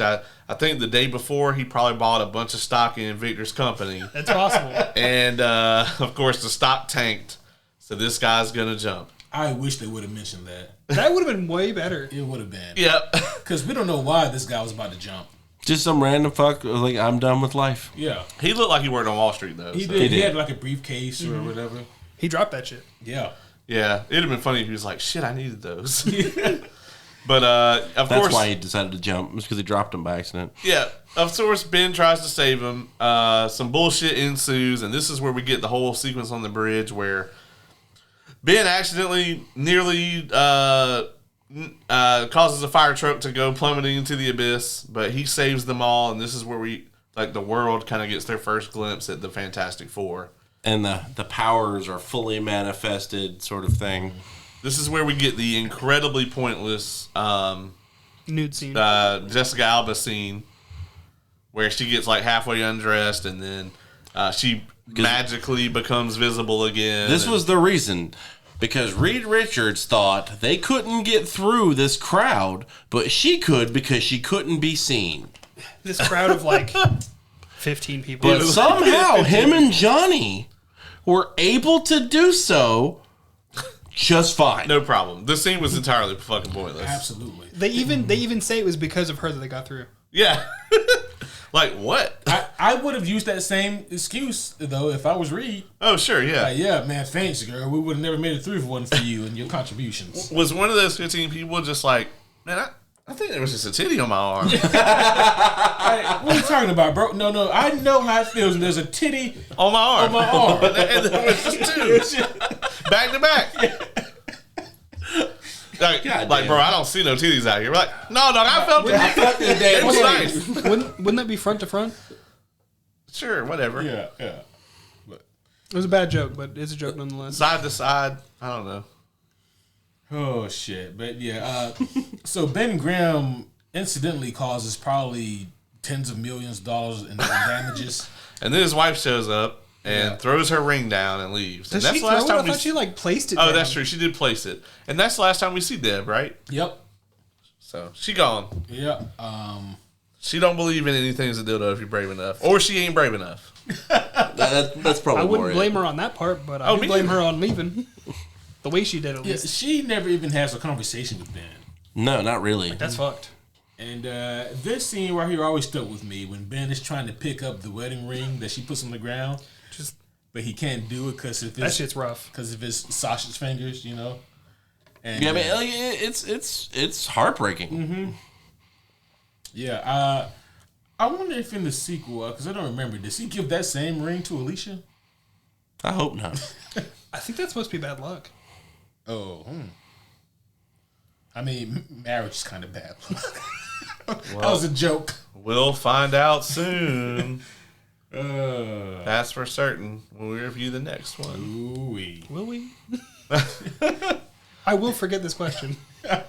I probably can't now. Well, After this is when they go back to the Baxter building, which this is the first time we actually see the Baxter building. Isn't they mention it in the movie, but we don't see it until now. yeah. Yeah, because he's like foreclosing on it or some shit. He's got like a fourth mortgage on it. Yeah. So does he own the whole building? You know, it seems like this point that he does. Yeah. But I'm like, how did he get this? Because he's so goddamn poor. Yeah, owning right. a skyscraper in New York. Also, how do you own a skyscraper and then not have any money?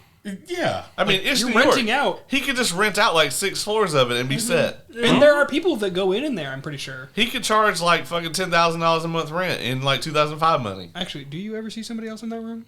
Just the the bellman doorman. who Like gets Jimmy. fucking rock. Poor Jimmy. Poor Jimmy. Jimmy did nothing but his best.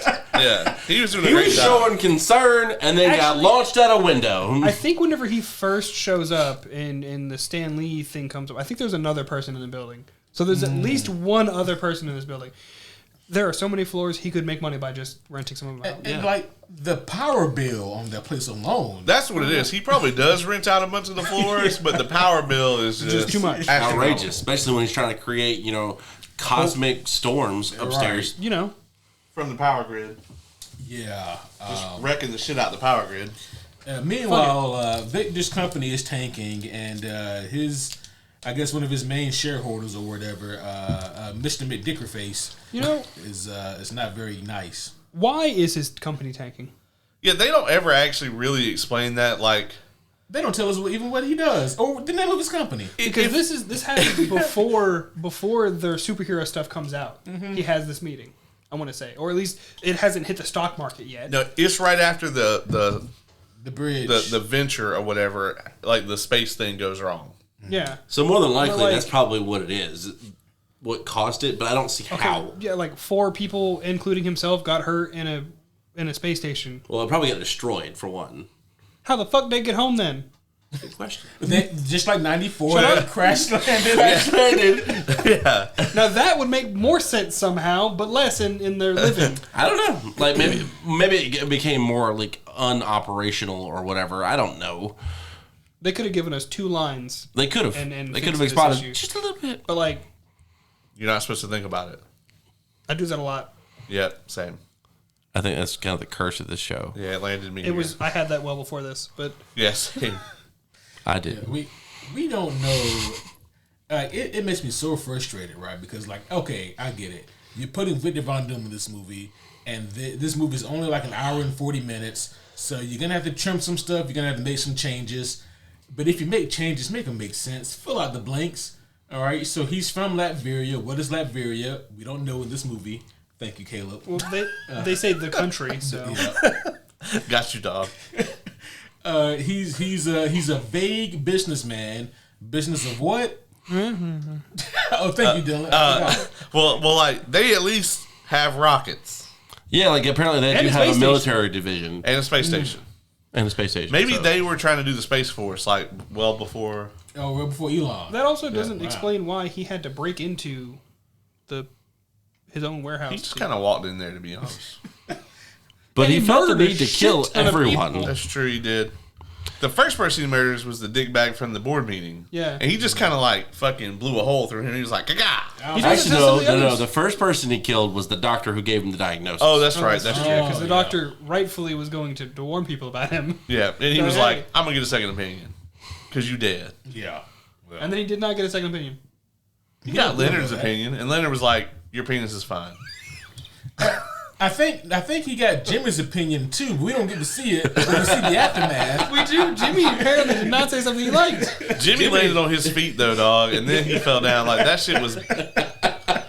That I mean, Also, he lived through that. yeah, he rolled a 20 on his saving throw. Jimmy is a fucking hardcore And apparently dude. his performance check was great on feigning death. Yeah, yeah. So for those of I would too. you guys are probably wondering who the fuck is Jimmy? Jimmy is the He's the doorman, right? Jimmy's the doorman at the Baxter Building, and we only What see a this G. guy. We only see him like I think 2 scenes, maybe 3. Yeah, I think it's 3 scenes. And Unironically, Apparently he I think it knows might Victor. be 4 scenes. yeah, apparently he knows Victor, and Victor is leaving the Baxter Building. This is at the end of the movie after Victor is snapped, right? And what does Jimmy say to Victor? Are you okay? Yeah, are you okay, Mr. Doom, or something like that? Yeah. He goes, "Hey, Jimmy." And then, God! The camera pans to outside the Baxter Building, and Jimmy goes flying through the door.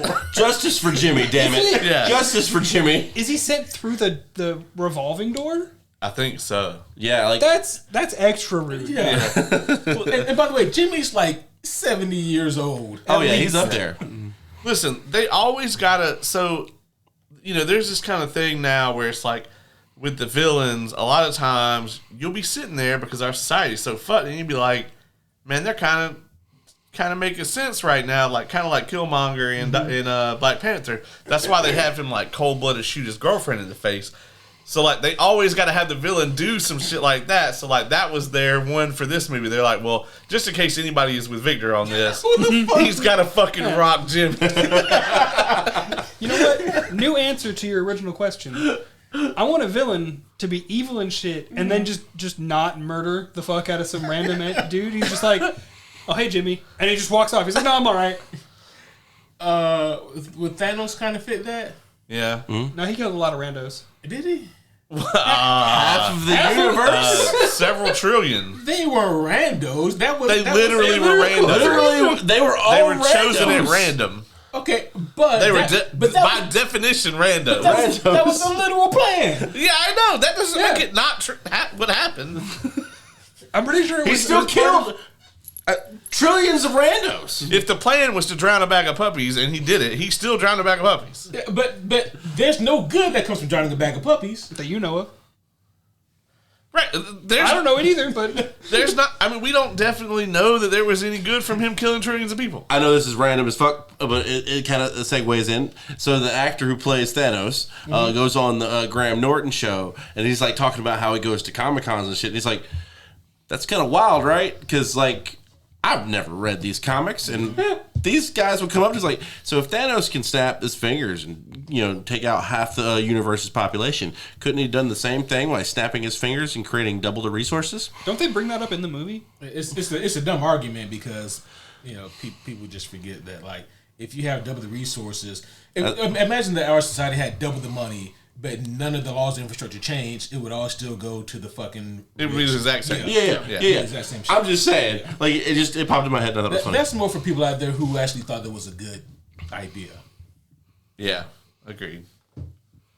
But yeah, I mean, we don't know what Doom's plan here is, so we couldn't agree or disagree with Yeah, it. like honestly, like he just kind of snapped. Like I think you said it best. He kind of is like a mixture between Like Norman Osborn. Norman Osborn and like a version of Doom. Like Yeah, he's like, my face is all fucked up. I have these questionable powers, and I must kill the Fantastic Four. Yeah. Now, exactly why does he want to kill them? Why does he do any of this? Unclear. See, I actually, ironically, I think the callback to the Enneagram thing, the personality test, he's super we're messed up real hard. He's super narcissistic, and he's going after everybody who he feels wronged him. Yeah. I'm thinking more than this movie is, but Yeah. But it's really like you're with him or against him mentality. yeah. I'm not with him. I think that's the only explanation. The No, motherfucker snapped. That's what I'm saying. It's like that's how that personality Oh. type sees it. Yeah, sorry. It's like you're either for Victor Von Doom or you're against him. There's nothing. And even if you are for them, Like Jimmy. they eventually will just drive you out anyway. Yeah. Like 2 seconds after Jimmy. Ironically, Michael Chiklis plays a very similar character to this in The Shield. I've still not That's- seen it. You've seen at least one episode with us. Yeah, you've seen it in one episode. Dude got face burnt. He did. Yeah, that happened to be the episode that Dylan was there for. Was when the dude gets his face burnt off on the stove. Oh my god! And I was sitting funny in a chair, all sideways, just like, the fuck is happening? And surprisingly, there are 2 episodes where that happens. Same guy? No, 2 different guys. At least, Hey, if it works, it works. Yeah, I mean, I guess. It ain't broke, don't fix it. technically the second one was a retaliation for the first one. So You did tell me that actually. yeah, so let's see. Moving on. Dr. Doom goes crazy. Yep. Oh, we also found out about the going supernova somewhere in there. Oh yeah, they do mention that Johnny cool down, because we don't want you going supernova. Remember? Oh yeah, because we get the massive revealing of the powers and training montage. All superhero movies had to have a training montage. Always. Yeah. How come montages in movies are always so cool and inspiring and they last 3 minutes, but montages in real life is years. Yeah, And it's kind of monotonous. we should film montages for the superhero homies. Oh dear Lord. I think we are. That's what we're doing. Oh shit. There's plenty of other shenanigans that happens in the middle of this shit, guys, and There's no need for us to really dig into it. It's not. Well, you don't want to talk about the X Games?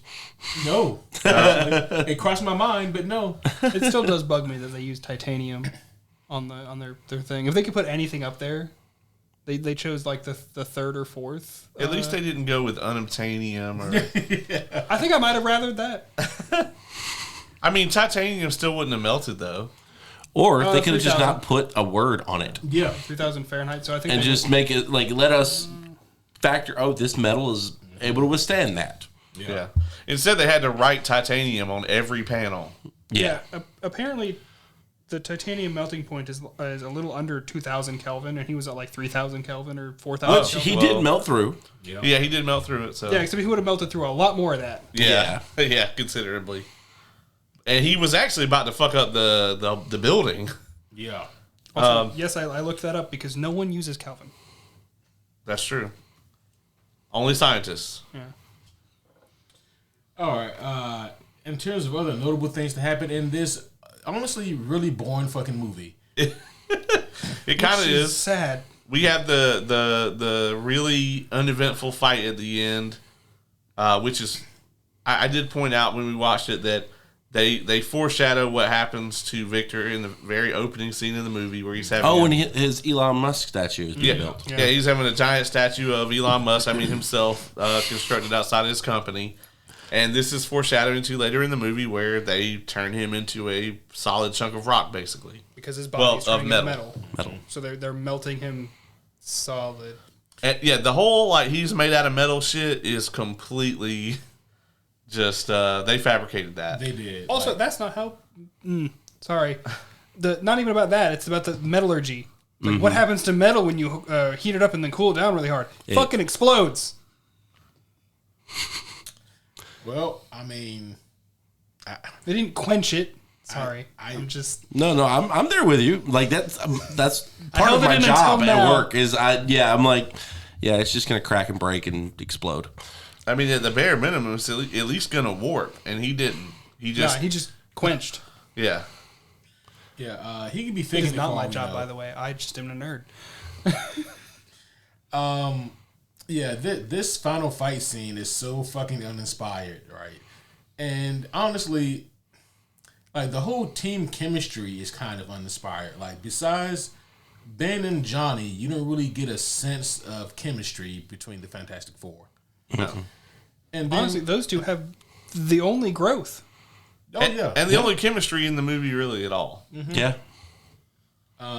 It's like none of the other relationships you really buy into at all. And so when you go into this final fight scene, not only is like the emotional heighten is at an all-time low, but the actual fight itself is poorly constructed. Ultimately, it is a mixture of Ben Grimm and Dr. Doom falling a lot. Mm-hmm. Yeah. And then Johnny going supernova and creating some sort of strange vortex of fire. Sue containing it. And then Ben breaking a fucking fire hydrant and spraying him with water. Oh, and Ben got cured but had to take the power back. Mm-hmm. Which I don't know that this character would have done that. I don't either. No. Also, how the fuck did he turn it back into himself, was fine, and ran like 4 blocks in like 2 seconds? Maybe Incredible Hulk that shit. And just, well, no, not Incredible Hulk. The Hulk. And just jumped like 5 miles. Well, you know, if, What was the Incredible Hulk?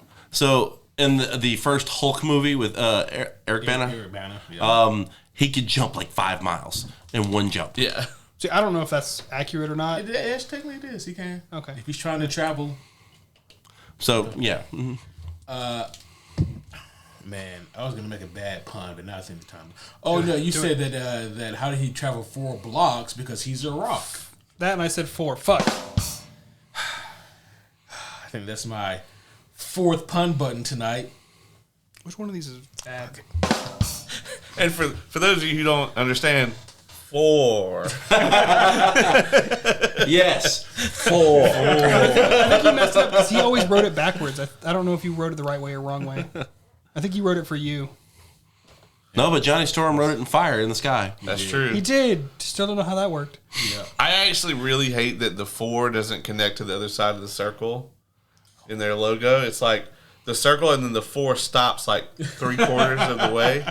They did it just to piss you off. Yeah, I think so. I think they Also, were like, how can we Reed- fuck with every OCD person ever? Did Reed make this suit? Did Reed edit the suit for him? Because I No. know Johnny didn't do that shit. I thought Johnny did. Do it. Johnny hired somebody to, Yeah. to brand them. Yeah, because Reed doesn't have any money. Yeah. So How the fuck does Johnny have money? Oh, that's right. He's from a the model. X Games. X Games model. Yeah. Yeah. 'Cause they call him an Celebrity underwear model, now. I forgot about it. Yeah. Yep. Yeah, so this movie ends after they stop Doom. They don't. I don't even think the police check to see if Doom's still alive inside of that containment thing. No. But they just said, all right, well, fuck it, we're gonna ship him back to Liberia. Yeah, they just deport his ass, which makes sense now, but it really didn't in 2005. I'm Yeah. not sure if they actually deported him. I think his boo thing sent him off. Yeah. Leonard Oh, just put yeah. him on a ship back to Latveria. Oh yeah, and I'm sure that'll never come back again. Yeah, I'm sure that won't Yeah. come back up. I'm sure he won't be in the next movie. Yeah, surely he won't be. I Right? haven't seen it, but I'm pretty sure he won't be. Yeah, that You know, 'cause they beat just him. messed up for no reason. Yep. Oh, The next movie is just about how like there's all like this peace and love after. Oh, yeah. PC. All this. Yeah, 100%. Yeah. Yeah, 100%. just like harmony is there and it's fine. Oh, okay. Got it. Coolsies. we get the final scene of this movie is a shot of them on like some kind of they're on a boat. On a boat. And, It's going fast, Dan. and I got a nautical themed Pashmina Afghan. You know what? How'd they fix their money problems? They're celebrities now. Yeah, but you still need to make money through stuff. You don't just magically get money from They celebrity. probably got sponsors. I mean, did you not see Johnny? He had the thing action figure. Yeah, they were making selling a the killing. action figures. Okay, and- okay. They're That making actually, a killing. All right, I'm sorry. I forgot about one tiny scene. And I'm guessing that Reed was probably able to market his turn you into a rock monster machine. Yeah. You know what's funny? Like when Johnny brings up that prototype of Ben Grimm, It looks nothing like him. it looks more like the Thing than Then he does. Yeah, Yeah. he does. Yeah, it's very much the action figure, like an action. Wasn't figure an for a actual comic. just the action it figure? could have been. It probably was. Yeah, just an actual thing. Action. And I love how like that became like that was the action figure that had the saying. You know, it's Yeah. clobbering time. Even though it's just like it's clobbering time. It's catchy, right? I think the best action scene in this movie, to me, is actually when Doom beats the shit out of Reed. I think so. And he like falls down the building and all that shit. Yeah. Yeah, that's. I mean, again, the bar is very low, so yeah, that could be one. Yeah, it's just so underwhelming that when we finally get the four of them working together to fight Doom, it's just a big old nothing burger. Everybody, including Doom, they all show their power one time, and that's the fight. Yep. And it's in the middle of New York, and thankfully nobody is around, even though there's plenty of people around. It's weird how there's both people around and no people around. It's very strange. Like, happens a lot in this movie. Yeah. Also, for someone who's so smart, like Dr. Doom, that motherfucker just had one missile for he had one thing to fight each of them. Was like, oh, there's no such thing as a backup plan. Like, because apparently, because back in the late '90s, early 2000s, this was a very big thing in a lot of action movies, like heat-seeking missiles. They didn't say that in this movie, but when they pointed it at Johnny. It said it on the container when he picked it up. Yeah. Oh, well. In the warehouse. But you were probably distracted by the number of bodies that he left around and the fact that it was on the very bottom of the screen and not centered. It was. But see, here's the one thing then, though. Johnny didn't know that. He just sees a missile. And he's like, it must be tracking heat. Yeah, he just assumed he could have left his sister to die. To just get rocks. Yeah. Maybe he did. Yeah, and it was like, oh shit, it's following me. Oh, well. Maybe he read the script. I don't know. Find them all, motherfucker. Apparently, people are able to just do that in this movie. Well, Doom also apparently read the script, right? Because, again, to go back to this moment, Doom has a plan to eliminate all four members one at a time. First he gets rid of Ben Grimm, okay? He turns Ben back into a normal man, and then he backhands the shit out of Ben. And he survives. Yeah. And then after that, he beats up and captures Reed. And freezes him. And then after that, he shoots a missile at Johnny. And for all he knows, he's got Johnny. Yeah. And so the only one left, the only one left should be Sue. But then he says, 2 down, 2 to go. And I'm like, who are the 2 to go? Sue and who else? Yeah. Jimmy. It's like an Alfred situation. He knows he's got to take out Jimmy. God damn it. Justice for Jimmy. Yeah. Hashtag justice for Jimmy. He literally Hashtag did nothing Latveria. He just was really good at his job, man. Oh, He's a shit. really good Everybody that doorman. walked through. You know, Jimmy worked hard at that job for 42 years, and this is the I hope thing he gets to retire. He's got no choice. Oh, shit. All right, guys. I think we're probably coming up on time to score this farce. I don't know how I'm going to score this. I do not want to go first. I don't mind going first. All right, go for it. I wish I could remember what I scored 94 Fantastic Four. I want to say you gave it like a 4 or 5 somewhere. I think it was like between a 4. 4.5, something like that. Yeah. No pun intended there with the 4. I was going to possibly do 4, and I don't know if I can now. 3.99. Listen, guys, this movie, in virtually every aspect, is superior to the 1994, technically unreleased Fantastic Four movie. However, if you are watching a Fantastic Four movie with a group of friends, as it stands, it needs to be the 94. Oh, yeah. I've told people that, actually. Yeah. Back in 94. If you are watching a Fantastic Four movie by yourself... Why? Good question. But if you are... Maybe it's on in the background and you're fucking folding laundry. Okay. It should be this one. You won't miss much. Yeah. Like this movie, it doesn't outright do anything that's like super overly offensive, especially for 2005 standards, for the lower tier of superhero movies. But it is virtually better than the 94 movie, technically speaking, in every aspect, right? Bigger budget, better casting. Better action, better everything. What was the budget for this? I don't know, but it was definitely more than what they got for 94, which was $1 million, which was like 17 cents an IOU. I promise I got you, buddy. Hot dog and a handshake. The budget was literally 100 times the Wow. 94. They had $100 million budget for this movie, which in 05, that was some change. Yeah. And the graphics look that bad. God damn. Well, those were I don't remember those those were being bad back not bad in 05. then. Yeah. They used like almost no CGI in Begins. It's true. I mean, go look at the CGI in Phantom Menace from '99. Yeah, I mean, I like just comparatively speaking, Sinner's budget was $90 million. Really? Yeah. Holy shit! Yeah. Stop making me want to watch that movie. God, that's incredible. Yeah. And it looks way better than this. Stop it. I can't go until I get paid again. Oh shit! But long story short, guys, this movie for me, its ultimate flaw isn't the fact that it is non-compelling. It's not the fact that the characters are very much hit or miss, more leaning towards the miss than hits. It's not the fact that the action scenes are kind of lackluster. It's the fact that this entire movie is bland and it does the worst sin that a movie can commit. It is boring. This movie bores me. And I hope to never have to watch this again. And it's like, it's not hot enough for me to want to spit it out that way. It's not cold enough for me to want to spit it out. It's lukewarm and you don't want it in your mouth at all.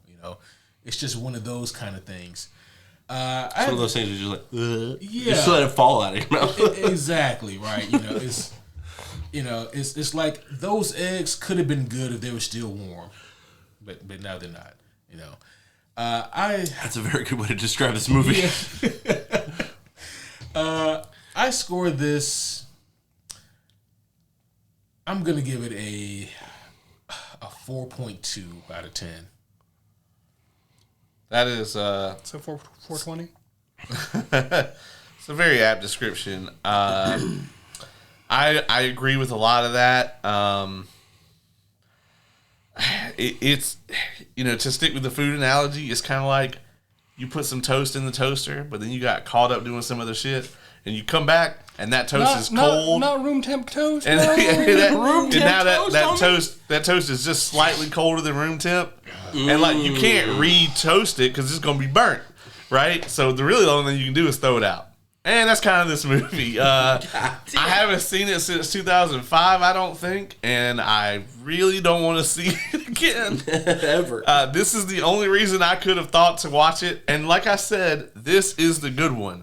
The bar is in hell for you, Marvel, for this movie that you're gonna come out with in July. Like, the bar is in hell. Give us a 7 out of 10. Yeah, if you give us a 7, it'll be the best Fantastic Four movie by a fucking mile. I will say that everything in this movie is better than the 94, except for Doctor Doom, and only for hilarious fucking reasons. But there are quite a few things that the 94 movie got right over this one. I mean, the relationship between Reed and Victor, at least at the beginning, is one of them. There were Doombots. There were There was definitely a not vague humans. attempt. those were totally not people in Doombot outfits. Those were Doombots. They weren't just dudes with shades on. Right, yeah. They heard robot and was like, "Oh, we're gonna do Terminator with it." Yeah, exactly.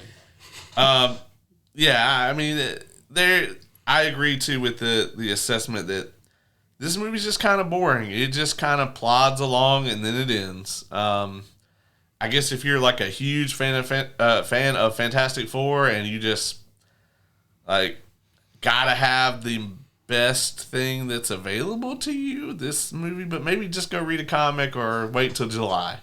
At least then, even if that movie is an embarrassment, it'll be a new embarrassment.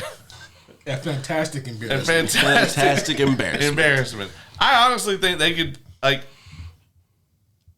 while I don't think Pedro Pascal screams Reed Richards to me, his, like, worst day is kind of better than any of these movies. After rewatching these, I'm trying to think, man, maybe I've been too hard on them. Right? Yeah. I mean, yeah, like, I don't know of anything Pedro Pascal is in that I enjoy less than any of these movies. So I'm just kind of like, okay, well, maybe, let him cook. I can deal with the mustache. I'll let him cook, They're even cooking in the trailer. Yeah. I'm going to give this movie... I'm going to give it a 4.4 just to be funny. But it's also the actual score because it's pretty rough. Yeah. So there were things I did like about this movie. Like Johnny Storm being the number one. Like he's hilarious. Honestly, I feel like this portrays every adaptation that I've seen of Johnny Storm. Like in video games, stuff like that. And some of the cartoons I've seen him in. So, like, Johnny Storm definitely bumps that score up a little bit. Same with Ben Grimm, minus his look. Like, the character, the emotion behind him, great stuff. And, of course, I always love a good buddy movie. Like, so these two together kind of give buddy cop vibes. However, the rest of the movie was very mid, as we discussed. And I didn't give two shits about most of the rest of the characters. I will say that Vincent Von Doom... While I don't know the character itself from the comics very well, I do think he's a good villain. Just with, I guess, the wrong name. So, I'm going to have to rank this a 4. Fantastic. So there was something I was going to add. But that was 3 scores ago, and I no longer remember. That was 60 years ago? Because the score is 20 years. That is a cut to before they got here. Fuck. 60 years would have been before we got here. Yeah. No, today. While we were waiting, we ended up talking about just random units of measurement we knew for some reason. I forget how we got on it. He was like, yeah, a score... it's so-and-so. He's like, I think it's 20 years. I was like, I never knew that. I was like, that sounds like me knowing about how long a fortnight is. It's 2 weeks. But, honestly, you guys have said everything that I feel like could be said about this movie. It did not hold up to what child brain me remembered. I remembered it being a lot more entertaining. I also remembered not wanting to smack Johnny as much. And honestly... I wanted to smack all 4 of them. Yeah. At one point or another. Shut up. There are physically 4 of them. So to do the last score, okay, I will do 4.44. God damn. Maybe that's the idea. Is like they were like, let's churn out a 4. The forest of 4 that can 4. I wanted to give it a 5, but I don't think it deserves it. No. So because of how mid it is, like, I almost gave it a 5, but I was like, no. I remember the thing I was going to say earlier. I do not agree with, and I mean, I'm not saying change it, but I do not agree that the worst thing a movie can be is boring. I don't like a movie to make me angry. I would rather sit through a movie that makes me bored than a movie that makes me irate. Make me irate, because at least I feel something, and I have something to do. Like it's a passion thing. Like if it's stealing an emotion. Like if it's bad, then I'm gonna be angry about it. Howard the Duck is the worst movie I've ever fucking seen in my goddamn life. However, I think I would rather watch that than Fantastic Four again. Damn. It gives you something to talk about. We skipped over so much of this movie because there's just nothing. It's just a big old plotting mass of. Freaking so cosmic you're saying flare. You'd rather watch the crossover 2. I'm not saying the whole fucking... I could not remember which one was first. The crossover 2, again, than this. Justice League X Ruby, Heroes and Huntsmen, yeah. Part 2. Part 2 rather than specifically, this? Yeah. Probably. I don't know if I would. And the only thing of it is, like, it's not consumer brain, it's podcaster brain. You know? Yeah. Because it's like, if I have to talk about it, then you have to give me something to talk about. Yeah. You know? No, you don't. We talk about other shit all the time. It's like We do rabbit hole quite a bit. it's the reason that The Last Jedi is like the worst movie ever, because it's both. It's an entirely boring movie, and it just pisses you off the whole time.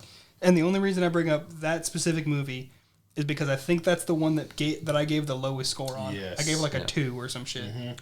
I'd rather watch this than Dune 84, and that's my lowest score. But Dune 84 is also boring. It's just horrible and boring. Yeah, think like Joker Folie à Deux. Oh, God. That is a movie that is... Still haven't seen it. Keep it that way.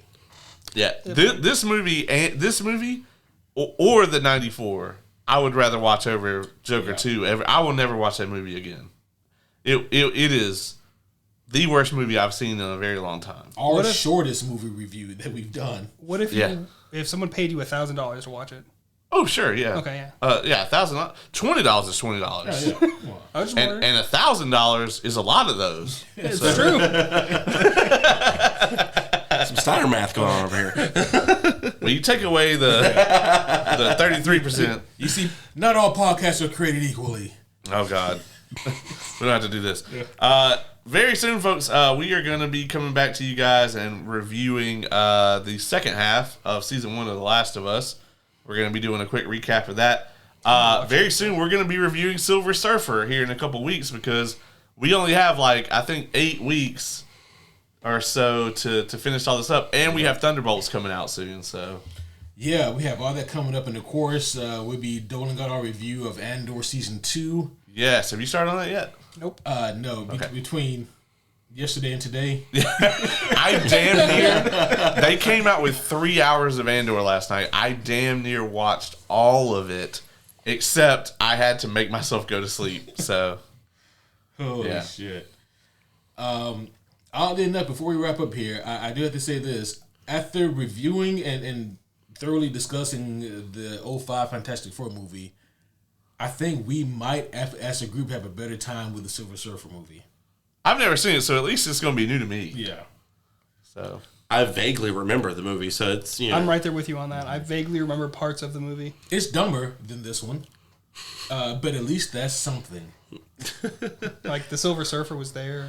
now, guys, don't think that this means good things for Fan Four Stick, I try not to.